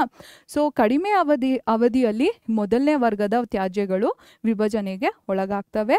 ಆದರೆ ಎರಡನೇ ವರ್ಗದ ತ್ಯಾಜ್ಯಗಳಲ್ಲಿ ವಿಭಜನೆ ಆಗಬೇಕು ಅಂದರೆ ತುಂಬ ವರ್ಷಗಳು, ತುಂಬ ದಶಕಗಳು ಹಿಡಿಯುತ್ತೆ ಆಯಿತಾ ಮಕ್ಕಳೇ. ಈ ಜೀವಿಗಳ ಕ್ರಿಯೆಗಳಲ್ಲದೆ ತಾಪಮಾನ ಆಗಿರಲಿ ಅಥವಾ ಬೇರೆ ರೀತಿಯ ಭೌತಿಕ ಪರಿಸ್ಥಿತಿಗಳ ಬದಲಾವಣೆಯಿಂದ ಸಹ ಈ ಎರಡನೇ ವರ್ಗದ ತ್ಯಾಜ್ಯಗಳಲ್ಲಿ ವಿಭಜನೆ ಉಂಟಾಗತ್ತೆ. ಹಾಗೂ ಈ ವಿಭಜನೆಗೆ ತುಂಬಾ ಅವಧಿ ಬೇಕಾಗಿರುತ್ತೆ ಆಯಿತಾ ಮಕ್ಕಳೇ. ಓಕೆ, ನೆಕ್ಸ್ಟ್ ಡಿಫ್ರೆನ್ಸ್ ಏನು ಅಂದರೆ, ಮುಂದಿನ ವ್ಯತ್ಯಾಸ ಏನು ಅಂದರೆ, ಬಯೋಡಿಗ್ರೇಡಬಲ್ ವೇಸ್ಟ್ನ ಯೂಸ್ ಮಾಡ್ಕೊಂಡು ನಾವು ಕಾಂಪೋಸ್ಟ್ ಆ್ಯಂಡ್ ಬಯೋಗ್ಯಾಸ್ನ ಕ್ರಿಯೇಟ್ ಮಾಡ್ಬೋದು. ಕಾಂಪೋಸ್ಟ್ ಅಂದ್ರೇನು, ಬೇಸಿಕಲಿ ಪ್ಲಾಂಟ್ಸಿಗೆ ನ್ಯೂಟ್ರಿಷನ್ ಬೇಕಾಗಿರುತ್ತೆ ಅಲ್ವಾ. ಸೊ ಆ ನ್ಯೂಟ್ರಿಷನ್ನ ಕೊಡುವಂಥ ಸಬ್ಸ್ಟೆನ್ಸಸ್ ಆಗಿರ್ಬೋದು. ಫಾರ್ ಎಕ್ಸಾಂಪಲ್ ಮೆನ್ಯೂರ್ನ ನಾವು ಕಾಂಪೋಸ್ಟ್ ಅಂತ ಕನ್ಸಿಡರ್ ಮಾಡ್ಬೋದು ಆಯಿತಾ. ಸೊ ಮೊದಲನೇ ವರ್ಗದ ತ್ಯಾಜ್ಯಗಳನ್ನ ಬಳಸ್ಕೊಂಡು ನಾವು ಮೊದಲನೇ ವರ್ಗದ ತ್ಯಾಜ್ಯಗಳನ್ನ ಬಳಸ್ಕೊಂಡು ಗೊಬ್ಬರ ಮತ್ತು ಜೈವಿಕ ಅನಿಲನ ನಾವು ರಚನೆ ಮಾಡ್ಬೋದು ಆಯಿತಾ ಮಕ್ಕಳೇ. ಸೊ ಗೊಬ್ಬರ ಏನಕ್ಕೆ ಬೇಕಾಗುತ್ತೆ, ಸಸ್ಯಗಳ ಬೆಳವಣಿಗೆಗೆ ಪೋಷಕಾಂಶಗಳು ಬೇಕಾಗತ್ತೆ ಅಲ್ವಾ. ಸೊ ಅದನ್ನು ಗೊಬ್ಬರ ನೀಡುತ್ತೆ ಆಯಿತಾ ಮಕ್ಕಳೇ. ಸೊ ನಾನ್ ಬಯೋಡಿಗ್ರೇಡಬಲ್ ವೇಸ್ಟ್ ಏನಿದಾವೆ ಇದನ್ನು ನಾವು ರೀಸೈಕಲ್ ಮಾಡ್ಬೋದು ಬೇರೆ ಮೆಟೀರಿಯಲ್ಸ್ ಆಗಿ ಆಯಿತಾ. ಸೊ ಎರಡನೇ ವರ್ಗದ ತ್ಯಾಜ್ಯಗಳೇನಿದ್ದಾವೆ ಇದನ್ನು ನಾವು ವಿವಿಧ ವಸ್ತುಗಳಿಗೆ ಮರುಬಳಕೆ ಮಾಡಬಹುದು ಆಯಿತಾ ಮಕ್ಕಳೇ. ಓಕೆ, ನೆಕ್ಸ್ಟ್ ಏನು, ಇದರ ಎಕ್ಸಾಂಪಲ್ಸ್ನ ಕೊಡ್ಬೋದು ಆಯಿತಾ. ಸೊ 4 ಪಾಯಿಂಟ್ಸ್ನ ನೋಟ್ ಡೌನ್ ಮಾಡ್ಕೊಳ್ಳಿ ಆಸ್ ಡಿಫ್ರೆನ್ಸಸ್ ಆಯಿತಾ. ಸೊ ಕಿಚನ್ ವೇಸ್ಟ್ ಆಗಿರಲಿ, ಅಗ್ರಿಕಲ್ಚರಲ್ ವೇಸ್ಟ್ ಆಗಿರಲಿ, ಇದೆಲ್ಲ ಬಯೋಡಿಗ್ರೇಡಬಲ್ ವೇಸ್ಟ್ನ examples. And plastic, metal, glass and thermocol ಏನಿದಾವೆ ಇವು ನಾನ್ ಬಯೋಡಿಗ್ರೇಡಬಲ್ ವೇಸ್ಟ್ನ ಎಕ್ಸಾಂಪಲ್ಸ್ ಆಯಿತಾ ಮಕ್ಕಳೇ. ಅಡಿಗೆ ತ್ಯಾಜ್ಯಗಳು ಹಾಗೂ ಕೃಷಿ ತ್ಯಾಜ್ಯಗಳು ಮೊದಲನೇ ವರ್ಗದ ತ್ಯಾಜ್ಯಗಳ ಉದಾಹರಣೆ. ಹಾಗೂ ಪ್ಲಾಸ್ಟಿಕ್, ಲೋಹ, ಗಾಜು ಹಾಗೂ ಥರ್ಮಕೋಲ್ ಏನಿದ್ದಾವೆ ಇವು ಎರಡನೇ ವರ್ಗದ ತ್ಯಾಜ್ಯಗಳ ಉದಾಹರಣೆ ಆಗಿರ್ತವೆ ಆಯಿತಾ ಮಕ್ಕಳೇ. ಓಕೆ, ಸೊ ನೆಕ್ಸ್ಟ್ ನಿಮಗೆ ನಿಮ್ಮ ಟೆಕ್ಸ್ಟ್ ಬುಕ್ನಲ್ಲಿ ಒಂದು ಚಿಕ್ಕ ಟಾಪಿಕ್ ಕೊಟ್ಟಿದ್ದಾರೆ. ಏನದು, ಟ್ರೈನ್ಸಲ್ಲಿ ಡಿಸ್ಪೋಸಬಲ್ ಕಪ್ಸ್ ಏನಿದ್ದಾವೆ ಅದು ಹೇಗೆ ಸ್ಟಾರ್ಟ್ ಆಯಿತು ಯೂಸ್ ಯಾವ ಫಾರ್ಮಲ್ಲಿತ್ತು, ಯಾವ ಫಾರ್ಮಿಗೆ ಚೇಂಜ್ ಆಯಿತು ಅಂತ ಎಲ್ಲ ಒಂದು ಸ್ಟೋರಿ ಕೊಟ್ಟಿದ್ದಾರೆ ಆಯಿತಾ. ಸ್ಟೋರಿ ಅನ್ನೋದಕ್ಕಿಂತ ಟರ್ನ್ ಆಫ್ ಇವೆಂಟ್ಸ್ನ ಕೊಟ್ಟಿದ್ದಾರೆ ಆಯಿತಾ ಮಕ್ಕಳೇ. ಸೊ ರೈಲುಗಳಲ್ಲಿ ಬಳಸಿ ಬಿಸಾಡುವ ಲೋಟಗಳೇನಿದ್ದಾವೆ ಇದು ಯಾವ ರೂಪದಲ್ಲಿದ್ವು, ಯಾವ ರೂಪಕ್ಕೆ ಪರಿವರ್ತನೆ ಆಯಿತು ಕಾಲಕ್ರಮೇಣ ಅಂತ ನಿಮ್ಮ ಪಠ್ಯಪುಸ್ತಕದಲ್ಲಿ ಕೊಟ್ಟಿದ್ದಾರೆ. ಅದನ್ನು ಒಮ್ಮೆ ನೋಡೋಣ ಆಯಿತಾ. ಸೊ ಇನಿಷಿಯಲಿ ಟ್ರೈನ್ಸಲ್ಲಿ ಗ್ಲಾಸ್ ಕಪ್ಸ್ನ ಯೂಸ್ ಮಾಡ್ತಿದ್ರು ಆಯಿತಾ ಮಕ್ಕಳೇ. ಬಟ್ ಗ್ಲಾಸ್ ಕಪ್ಸಿನ ಪ್ರಾಬ್ಲಮ್ ಏನಾಯಿತು ಅಂದರೆ they are not very hygienic. So glass cups use ಮಾಡಿ ಒಬ್ಬರು ಕುಡಿದ್ಮೇಲೆ ನೆಕ್ಸ್ಟ್ ಇನ್ನೊಬ್ರು ಪರ್ಸನ್ ಅದೇ ಗ್ಲಾಸ್ ಕಪ್ಪಿಂದ ಟೀ ಆರ್ ಕಾಫಿನ ಕನ್ಸ್ಯೂಮ್ ಮಾಡಿದ್ರೆ ಜರ್ಮ್ಸ್ ಟ್ರಾನ್ಸ್ಫರ್ ಆಗುವಂಥ ಚಾನ್ಸಸ್ ಇರ್ತಿತ್ತು ಆಯಿತಾ. ಸೊ ಇದಕ್ಕಾಗಿ ಗ್ಲಾಸ್ ಕಪ್ಸ್ ಏನಿದೆ ಅದನ್ನು ಯೂಸ್ ಮಾಡೋದನ್ನ ಸ್ಟಾಪ್ ಮಾಡಿದ್ರು ಆಯಿತಾ. ಸೊ ರೈಲ್ಗಳಲ್ಲಿ ಮುಂಚೆ ಏನು ಮಾಡ್ತಿದ್ರು ಅಂದರೆ ಗಾಜಿನ ಕಪ್ನಲ್ಲಿ ಚಹಾ ಆಗಿರ್ಬೋದು ಅಥವಾ ಕಾಫಿ ಆಗಿರ್ಬೋದು ಇದರ ಸಾಗಾಣಿಕೆ ಮಾಡ್ತಿದ್ರು ಆಯಿತಾ. ಆದರೆ ಏನು ಗೊತ್ತಾಯಿತು ಅಂದರೆ ಒಬ್ಬರು ಕುಡಿದಂತಹ ಗಾಜಿನ ಕಪ್ನಲ್ಲೇ ಇನ್ನೊಬ್ರು ಏನಾದರೂ ಚಹಾ ಅಥವಾ ಕಾಫಿನ ಸೇವನೆ ಮಾಡಿದ್ರೆ ಎಷ್ಟೊಂದು ರೀತಿಯ ರೋಗಾಣುಗಳು ವರ್ಗಾವಣೆ ಆಗ್ಬೋದು ಅಂತ ಅರ್ಥ ಆಯಿತು ಆಯಿತಾ ಮಕ್ಕಳೇ. ಅದಕ್ಕೆ ಗಾಜಿನ ಕಪ್ನ ಬಳಸೋದನ್ನ ನಿಲ್ಲಿಸಿದ್ರು ಆಯಿತಾ. ನೆಕ್ಸ್ಟ್ ಏನು ಯೂಸ್ ಮಾಡ್ತಿದ್ರು, plastic cups came into the picture ಆಯಿತಾ ಮಕ್ಕಳೇ. ಸೊ ಪ್ಲಾಸ್ಟಿಕ್ ಕಪ್ಸ್ನ ತುಂಬ ರೇಂಜ್ಗೆ ಯೂಸ್ ಮಾಡೋಕ್ಕೆ ಸ್ಟಾರ್ಟ್ ಮಾಡಿದ್ರು. But then we realise that ಇದು ನಾನ್ ಬಯೋಡಿಗ್ರೇಡಬಲ್ ವೇಸ್ಟ್ ಆಗಿರೋದ್ರಿಂದ ಇದು ತುಂಬಾ ಎನ್ವೈರ್ನ್ಮೆಂಟ್ಗೆ ಹಾರ್ಮ್ ಉಂಟು ಮಾಡ್ತಿದೆ ಅಂತ ನಮಗೆ ಅರ್ಥ ಆಯಿತು ಆಯಿತಾ. ಸೊ ಇವೆಂಚುಲಿ ಪ್ಲಾಸ್ಟಿಕ್ ಕಪ್ಸ್ನ ಕೂಡ ಯೂಸ್ ಮಾಡೋದನ್ನ ಸ್ಟಾಪ್ ಮಾಡಿದ್ರು. ಪ್ಲಾಸ್ಟಿಕ್ ಕಪ್ನ ಬಳಕೆ ಮಾಡೋಕ್ಕೆ ಶುರು ಮಾಡಿದ್ಮೇಲೆ ಈ ತ್ಯಾಜ್ಯದ ಏನು ಮಟ್ಟ ಏನಿದೆ ಅದು ತುಂಬಾ ಜಾಸ್ತಿ ಆಗೋಕ್ಕೆ ಶುರು ಆಯಿತು ಆಯಿತಾ ಮಕ್ಕಳೇ. ಹಾಗೂ ಜೈವಿಕ ವಿಘಟನೆಗೆ ಒಳಗಾಗದಂತಹ ವಸ್ತುವಿನ ಉದಾಹರಣೆ ಪ್ಲಾಸ್ಟಿಕ್ ಆಗಿರೋದ್ರಿಂದ ಇದು ಪರಿಸರ ಸ್ನೇಹಿ ಅಲ್ಲ ಅಂತ ನಮಗೆ ಅರ್ಥ ಆಯಿತು. ಅದಕ್ಕಾಗಿ ಪ್ಲಾಸ್ಟಿಕ್ ಲೋಟಗಳನ್ನ ಸಹ ಬಳಸೋದನ್ನ ನಿಲ್ಲಿಸಿದ್ರು ಆಯಿತಾ. ನೆಕ್ಸ್ಟು ಕುಲ್ಹಾಡ್ ಅನ್ನೋ ಏನು ಕಪ್ಸ್ನ ಯೂಸ್ ಮಾಡೋಕ್ಕೆ ಸ್ಟಾರ್ಟ್ ಮಾಡಿದ್ರು. ಕುಲ್ಹಾಡ್ನ ಮಡ್ಡಿಂದ ಪ್ರಿಪೇರ್ ಮಾಡ್ತಿದ್ರು ಆಯಿತಾ ಮಕ್ಕಳೇ. ಇದು ಪ್ಲಾಸ್ಟಿಕ್ ಕಪ್ಸ್ಗಿನ್ನ ಜಾಸ್ತಿ ಈಕೋ ಫ್ರೆಂಡ್ಲಿ ಆಗಿದ್ರು ಕುಲ್ಹಾಡ್ನ ಪ್ರಿಪೇರ್ ಮಾಡಬೇಕು ಅಂದರೆ ಅರ್ಥಲ್ಲಿರುವಂತಹ ಟಾಪ್ ಸಾಯಿಲ್ನ ಯೂಸ್ ಮಾಡಬೇಕಾಗ್ತಿತ್ತು ಆಯಿತಾ. ಸೊ ಈ ಟಾಪ್ ಸಾಯಿಲಿಂದ ಇರೋಷನ್ ನಡೀತಿತ್ತು. ಟಾಪ್ ಸಾಯಿಲ್ ಯೂಸಿಂದ ಇರೋಷನ್ ಏನಿದೆ ಜಾಸ್ತಿ ಮಟ್ಟಕ್ಕೆ, ಇರೋಷನ್ ಅನ್ನೋದಕ್ಕಿಂತ ಟಾಪ್ ಸಾಯಿಲ್ ಏನಿದೆ, erosion might not be the most accurate word, top ಸಾಯಿಲಿನ ಡೆಪ್ಲೀಷನ್ ಆಗೋಕ್ಕೆ ಸ್ಟಾರ್ಟ್ ಆಯಿತು. ಟಾಪ್ ಸಾಯಿಲ್ನ ಡೆಪ್ಲೀಷನ್ ಆಗೋಕ್ಕೆ ಸ್ಟಾರ್ಟ್ ಆಯಿತು. And that was a problem because fertile top ಸಾಯಿಲ್ನ ನಾವು ಕ್ರಾಪ್ ಗ್ರೋಯಿಂಗ್ಗೆ ಯೂಸ್ ಮಾಡಿದೆ ಇನ್ನು ಈ ಲೋಟಗಳನ್ನ ಮಾಡೋಕ್ಕೆ ಬಳಸ್ಬಿಟ್ರೆ there is no meaning in it ಅಲ್ವಾ. ಸೊ ಕುಲ್ಹಾಡ್ನ ಕೂಡ ಏನು ಪ್ರೊಡಕ್ಷನ್ನ ಸ್ಟಾಪ್ ಮಾಡಿದ್ರು ಆಯಿತಾ. ಪ್ಲಾಸ್ಟಿಕ್ ಲೋಟಗಳಾದಮೇಲೆ ಮಕ್ಕಳೇ ಕುಲ್ಹಾಡ್ ಅನ್ನೋ ಲೋಟಗಳನ್ನ ಸೃಷ್ಟಿ ಮಾಡೋಕ್ಕೆ ಶುರು ಮಾಡಿದ್ರು ಆಯಿತಾ. ಆದರೆ ಕುಲ್ಹಾಡ್ನ ಮಣ್ಣಿನಿಂದ ತಯಾರು ಮಾಡ್ತಿದ್ರು ಆಯಿತಾ ಮಕ್ಕಳೇ.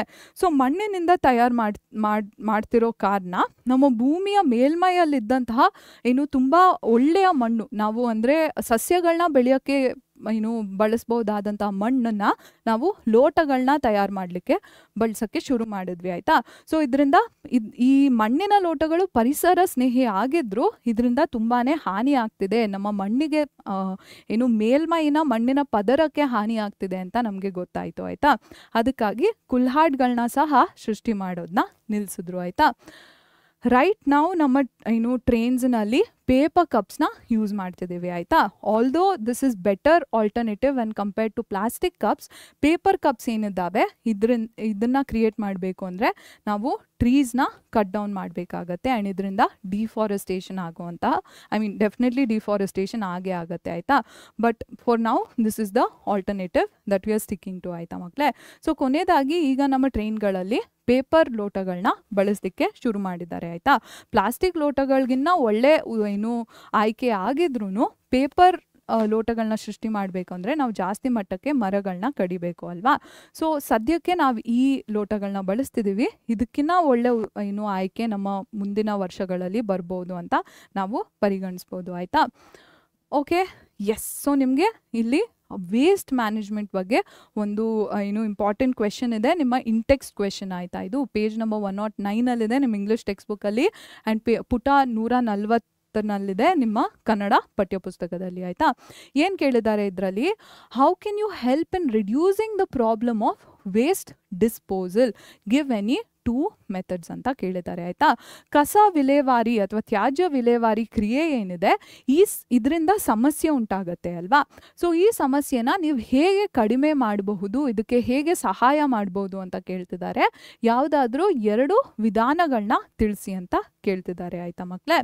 ಸೊ ಇದಕ್ಕೆ ನಾವು ಏನು ಯೂಸ್ ಮಾಡ್ತೀವಿ, ನಮ್ಮ BBMP ಕೊಟ್ಟಿರುವಂಥ ಒಂದು ಚಾರ್ಟ್ನ ಯೂಸ್ ಮಾಡ್ತೀವಿ ಆಯಿತಾ. ಸೊ ನಮ್ಮ BBMP ಕೊಟ್ಟಿರುವಂಥ ಚಾರ್ಟ್ ಇದು ಮಕ್ಕಳೇ. ಏನು ಹೇಳ್ತಿದ್ದಾರೆ ಈ ಚಾರ್ಟ್ನಲ್ಲಿ, ನಾವು ಬೇಸಿಕಲಿ ವೇಸ್ಟ್ ಡಿಸ್ಪೋಸಲ್ ಪ್ರಾಸೆಸ್ನ ಈಸಿ ಮಾಡಬೇಕು ಅಂದರೆ ಫಸ್ಟ್ ಏನು ಮಾಡಬೇಕು, ನಾವು ವೇಸ್ಟ್ನ ಸೆಗ್ರಿಗೇಟ್ ಮಾಡಬೇಕು. ಸೆಗ್ರಿಗೇಟ್ ಅಂದ್ರೇನು, ಸೆಪರೇಟ್ ಮಾಡಬೇಕು ವೇಸ್ಟ್ನ. ಓಕೆನಾ. Before we dispose waste we are suppose to segregate or separate waste ಅಂತ ಹೇಳ್ತಿದ್ದಾರೆ.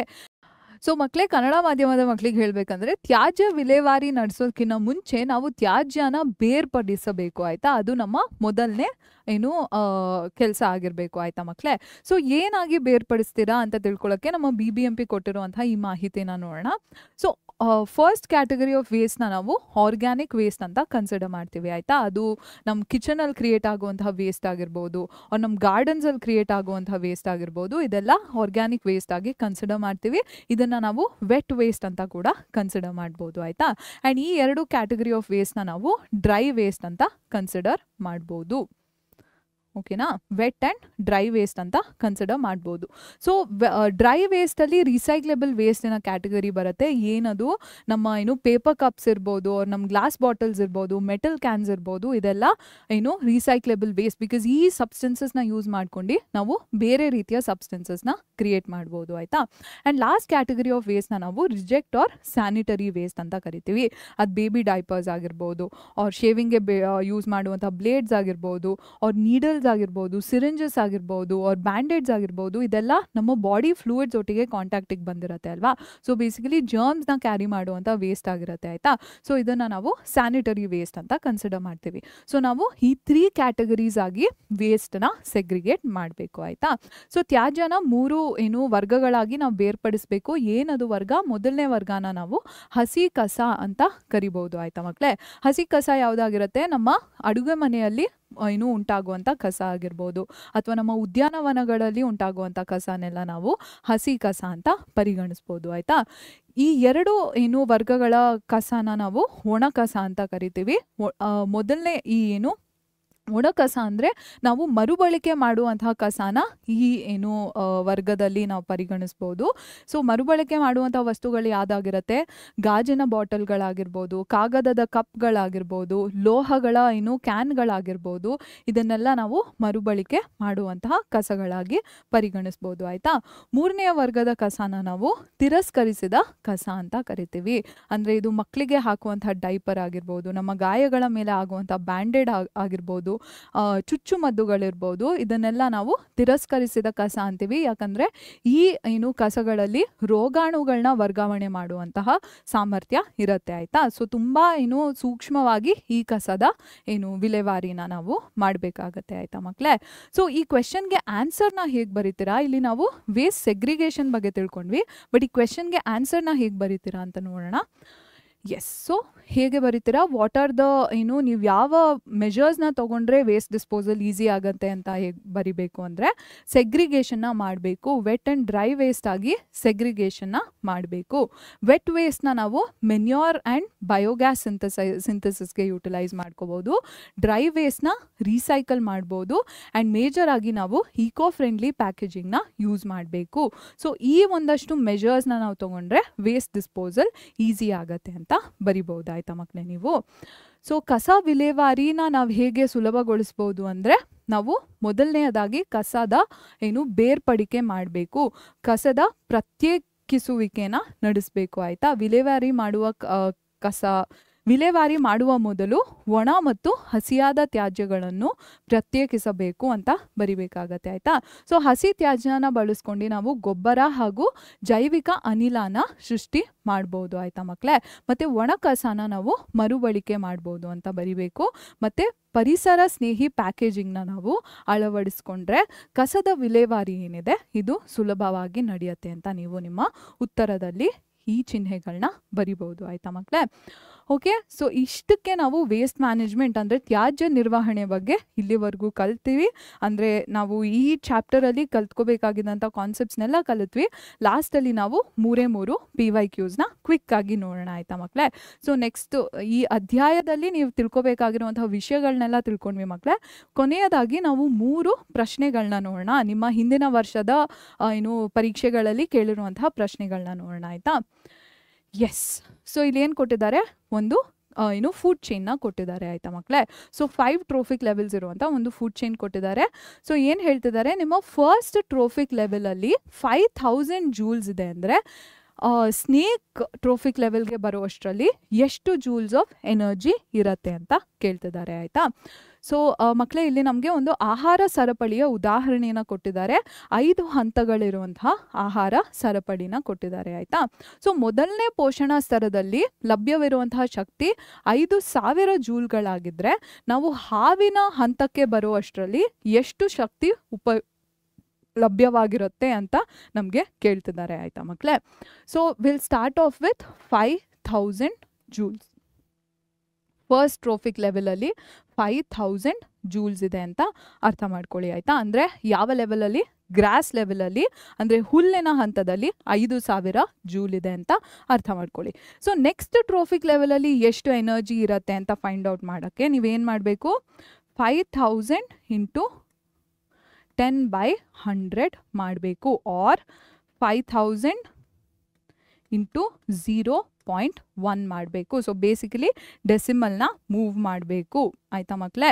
ಸೊ ಇನ್ನು ಮೊದಲನೇ ಪೋಷಣ ಸ್ತರದಲ್ಲಿ 5000 ಜೂಲ್ ಇದೆ ಅಂದರೆ ಮುಂದಿನ ಪೋಷಣ ಸ್ತರದಲ್ಲಿ ಅದರ 10% ಎನರ್ಜಿ ಅಥವಾ ಶಕ್ತಿ ಮಾತ್ರ ಲಭ್ಯವಾಗಿರುತ್ತೆ. ಆಯಿತಾ? ಇದನ್ನು ಹೇಗೆ ನೀವು ಹೇಗೆ ಕ್ಯಾಲ್ಕುಲೇಟ್ ಮಾಡ್ತೀರಾ ಅಂದರೆ 5000 ಇಂಟು 10/100 ಅಂತ ಮಾಡ್ತೀರಾ, ಅಥವಾ 5000 ಇಂಟು 0.1 ಅಂತ ಕ್ಯಾಲ್ಕುಲೇಟ್ ಮಾಡ್ತೀರಾ. ಆಯಿತಾ ಮಕ್ಕಳೇ? ಸೊ ಎಷ್ಟಿರುತ್ತೆ ಎನರ್ಜಿ? ನೆಕ್ಸ್ಟ್ ಲೆವೆಲಲ್ಲಿ 500 ಜೂಲ್ಸ್ ಆಫ್ ಎನರ್ಜಿ ಇರುತ್ತೆ. ಯಾವ ಲೆವೆಲಲ್ಲಿ ಅಂದರೆ ನಮ್ಮ ಗ್ರಾಸ್ ಹಾಪರ್ ಲೆವೆಲಲ್ಲಿ. ಮಿಡತೆ ಹಂತದಲ್ಲಿ 500 ಜೂಲಿನ ಎನರ್ಜಿ ಇರುತ್ತೆ. ಮುಂದಿನ ಹಂತದಲ್ಲಿ ಎಷ್ಟಿರುತ್ತೆ? 50 ಜೂಲ್ ಎನರ್ಜಿ ಇರುತ್ತೆ ಮೂರನೇ ಹಂತದಲ್ಲಿ. ಯಾವುದರ ಹಂತ ಅದು? ಇಲ್ಲಿ ಏನಿದೆ ಕಪ್ಪೆಯ ಹಂತದಲ್ಲಿ 500 ಜೂಲ್ ಇರುತ್ತೆ. ಮತ್ತು ಕೊನೆಯದಾಗಿ ಈ ಹಾವಿನ ಹಂತದಲ್ಲಿ 5 ಜೂಲಷ್ಟು ಎನರ್ಜಿ ಇರುತ್ತೆ. ಆಯಿತಾ? ಸೊ 4ನೇ ಹಾವಿನ ಹಂತಕ್ಕೆ ಬರುವಷ್ಟರಲ್ಲಿ 5 ಜೂಲ್ ಎನರ್ಜಿ ಆಗಿರುತ್ತೆ, 5 ಜೂಲ್ ಶಕ್ತಿ ಇರುತ್ತೆ. ಆಯಿತಾ ಮಕ್ಕಳೇ? ಸೊ ಈ ರೀತಿಯಲ್ಲಿ ನೀವು ಗಣಿತನ ಮಾಡಬೇಕು. ಈ ರೀತಿಯಲ್ಲಿ ನೀವು ಕ್ವೆಶನ್ನ ಸಾಲ್ವ್ ಮಾಡಿ 5 ಜೂಲ್ಸ್ ಆಫ್ ಎನರ್ಜಿ ಅಂತ ಆನ್ಸರ್ನ ಬರಿಬೇಕು. ಬಿ 5 ಜೂಲ್ ಶಕ್ತಿ ಏನಿದೆ ಇದು ಸರಿಯಾದ ಉತ್ತರ. ಆಯಿತಾ ಮಕ್ಕಳೇ? ಓಕೆ, ನೆಕ್ಸ್ಟ್ ಕ್ವೆಶನ್ ಏನು ಹೇಳ್ತಿದೆ? ಆಲ್ರೆಡಿ ಆನ್ಸರ್ ಬಂದ್ಬಿಟ್ಟಿದೆ ಇಲ್ಲಿ. The ozone is a deadly poison, it is essential for life on earth, justify the statement ಅಂತ ಹೇಳ್ತಿದ್ದಾರೆ. ನಾ ಹೇಳ್ದಂಗೆ ಓಝೋನ್ ಏನಿದೆ ಇದು ಒಂದು ವಿಷಕಾರಿ ಅನಿಲದ ಉದಾಹರಣೆ ಆಗಿರುತ್ತೆ. ಆದ್ರೂ ಇದು ಭೂಮಿಯ ಮೇಲಿನ ಜೀವಿಗಳಿಗೆ ಅಗತ್ಯವಾಗಿರುತ್ತದೆ. ಇದಕ್ಕೆ ವೈಜ್ಞಾನಿಕ ಕಾರಣನ ಕೊಡಿ ಅಂತ ಕೇಳ್ತಿದ್ದಾರೆ, ಇದಕ್ಕೆ ಸಮರ್ಥನೆನ ಕೊಡಿ ಅಂತ ಕೇಳ್ತಿದ್ದಾರೆ. ಆಯಿತಾ? ಸೊ ನೀವೇನು ಬರೀತೀರಾ? ಓಝೋನ್ ಏನಿದೆ ಇದು ಇನ್ಹೇಲ್ ಮಾಡಿದ್ರೆ it is definitely a deadly poison. But ozone ಅಟ್ಮಾಸ್ಫಿಯರಿನ ಹೈಯರ್ ಲೆವೆಲ್ಸಲ್ಲಿ ಇದ್ದಾಗ ನಮ್ಮನ್ನು ಅಂದರೆ ಲಿವಿಂಗ್ ಆರ್ಗ್ಯಾನಿಸಮ್ಸ್ನ ಯು ವಿ ರೇಡಿಯೇಷನ್ಸ್ನ ಹಾರ್ಮ್ಫುಲ್ ಎಫೆಕ್ಟ್ಸಿಂದ ಪ್ರೊಟೆಕ್ಟ್ ಮಾಡುತ್ತೆ. This is why ozone is important ಅಂತ ಬರೀತೀರಾ. ಆಯಿತಾ? ಸೊ ಈ ರೀತಿಯಲ್ಲಿ ನೀವು ಆನ್ಸರ್ನ ಬರಿಬೇಕು. ಆಯಿತಾ? ಸೊ ಉತ್ತರನ ಹೇಗೆ ಬರೀತೀರಾ ಮಕ್ಕಳೇ? ನಾವು ಏನಾದರೂ ಉಸಿರಾಟನ ನಡೆಸಿದ್ರೆ ಓಝೋನ್ ಏನಿದೆ ಇದು ಒಂದು ವಿಷಕಾರಿ ಅನಿಲ ಹೌದು.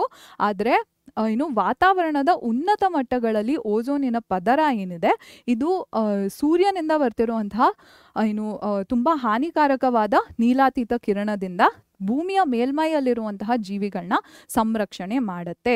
ಇದಕ್ಕಾಗಿ ಓಝೋನ್ ತುಂಬ ಮಾರಣಾಂತಿಕ ಅನಿಲವಾಗಿದ್ರೂ ಜೀವಿಗಳ ಸಂರಕ್ಷಣೆಗೆ, ಭೂಮಿಯ ಮೇಲೆ ಇರುವಂತಹ ಜೀವಿಗಳ ಸಂರಕ್ಷಣೆಗೆ ಓಝೋನ್ ಅಗತ್ಯವಾದದ್ದು ಅಂತ ಈ ರೀತಿಯಲ್ಲಿ ಉತ್ತರನ ನೀಡ್ತೀರಾ. ಆಯಿತಾ?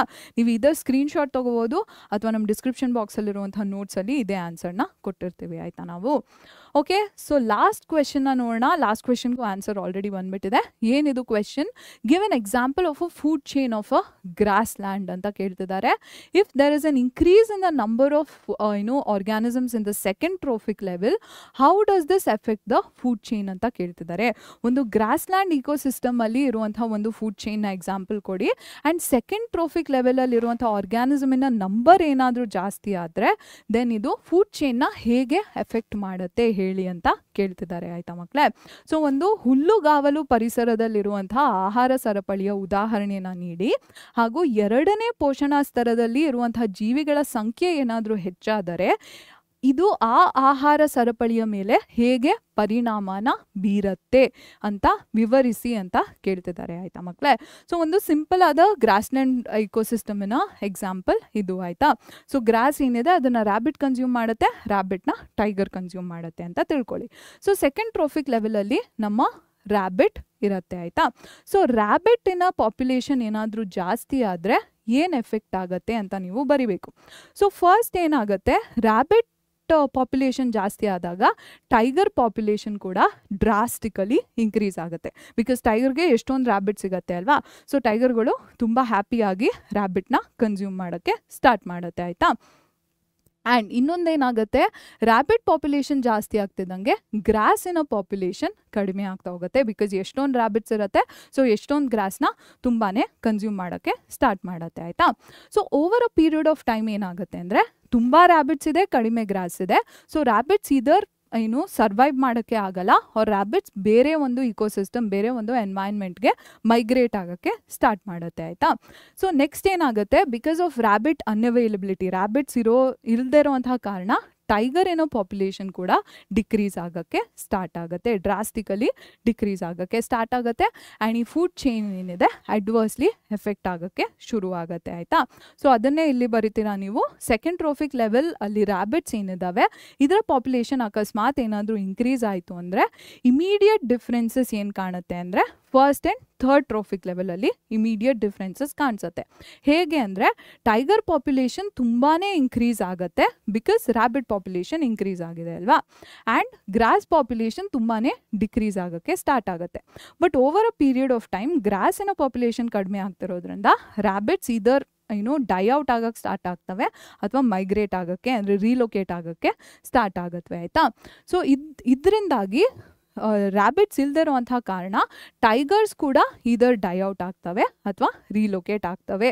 ಆ್ಯಂಡ್ ಲಾಸ್ಟ್ಲಿ ಈ ಫುಡ್ ಚೈನನ್ನ ಬ್ರೇಕ್ ಡೌನ್ ಆಗುತ್ತೆ ಅಂತ ನೀವು ಬರಿಬೇಕು ಆಯಿತಾ ಮಕ್ಕಳೇ. ಸೊ ಇದು ಒಂದು ಅಪ್ಲಿಕೇಶನ್ ಬೇಸ್ಡ್ ಕ್ವೆಶನ್ ಆಗಿದೆ. ಪರ್ಟಿಕ್ಯುಲರ್ಲಿ ನಾವು ಇದನ್ನು ಪಿಕ್ಔಟ್ ಮಾಡಿ ಹಾಕಿದ್ವಿ ಸೊ ದಟ್ ನಿಮ್ಮ ಥಾಟ್ ಪ್ರಾಸೆಸ್ ಹೇಗಿರಬೇಕು ಅಂತ ಅರ್ಥ ಮಾಡ್ಕೊಳ್ಳೋಕ್ಕೆ ನಾವು ಇದನ್ನು ಹಾಕಿದ್ವಿ ಆಯಿತಾ ಮಕ್ಕಳೇ.